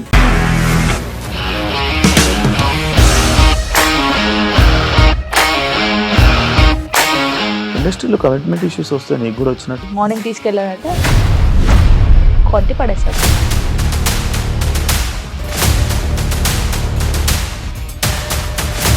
ఒక్కళ్ళు కూడా చూడలేదు ఈ cinema అని చెప్పడానికి కూడా చాలా ధైర్యం కావాలి. అది నిజం కదా, దాంట్లో ధైర్యం ఏంటి? ఇది నెక్స్ట్ డే ప్లేట్ మార్చేస్తే తప్పు కదా. As of now, we are comfortable this అని నేను అనుకుంటున్నాను. రష్మిక గారిది మీది ఒకే ఊరంట కదా? నీకు కోపం వచ్చిందంటే బాగా తిట్టేత్తరా? తిట్టేద్దామండి. నిజంగా గేమ్ ని ఎలా చేంజ్ చేయగలిగారు? ఏపీఎస్ఎఫ్సి వాళ్ళకి 6 నెలల్లో నేను 6 లక్షలు కట్టా. బిజినెస్ చేయాలనుకుంటే it is as difficult as riding a tiger.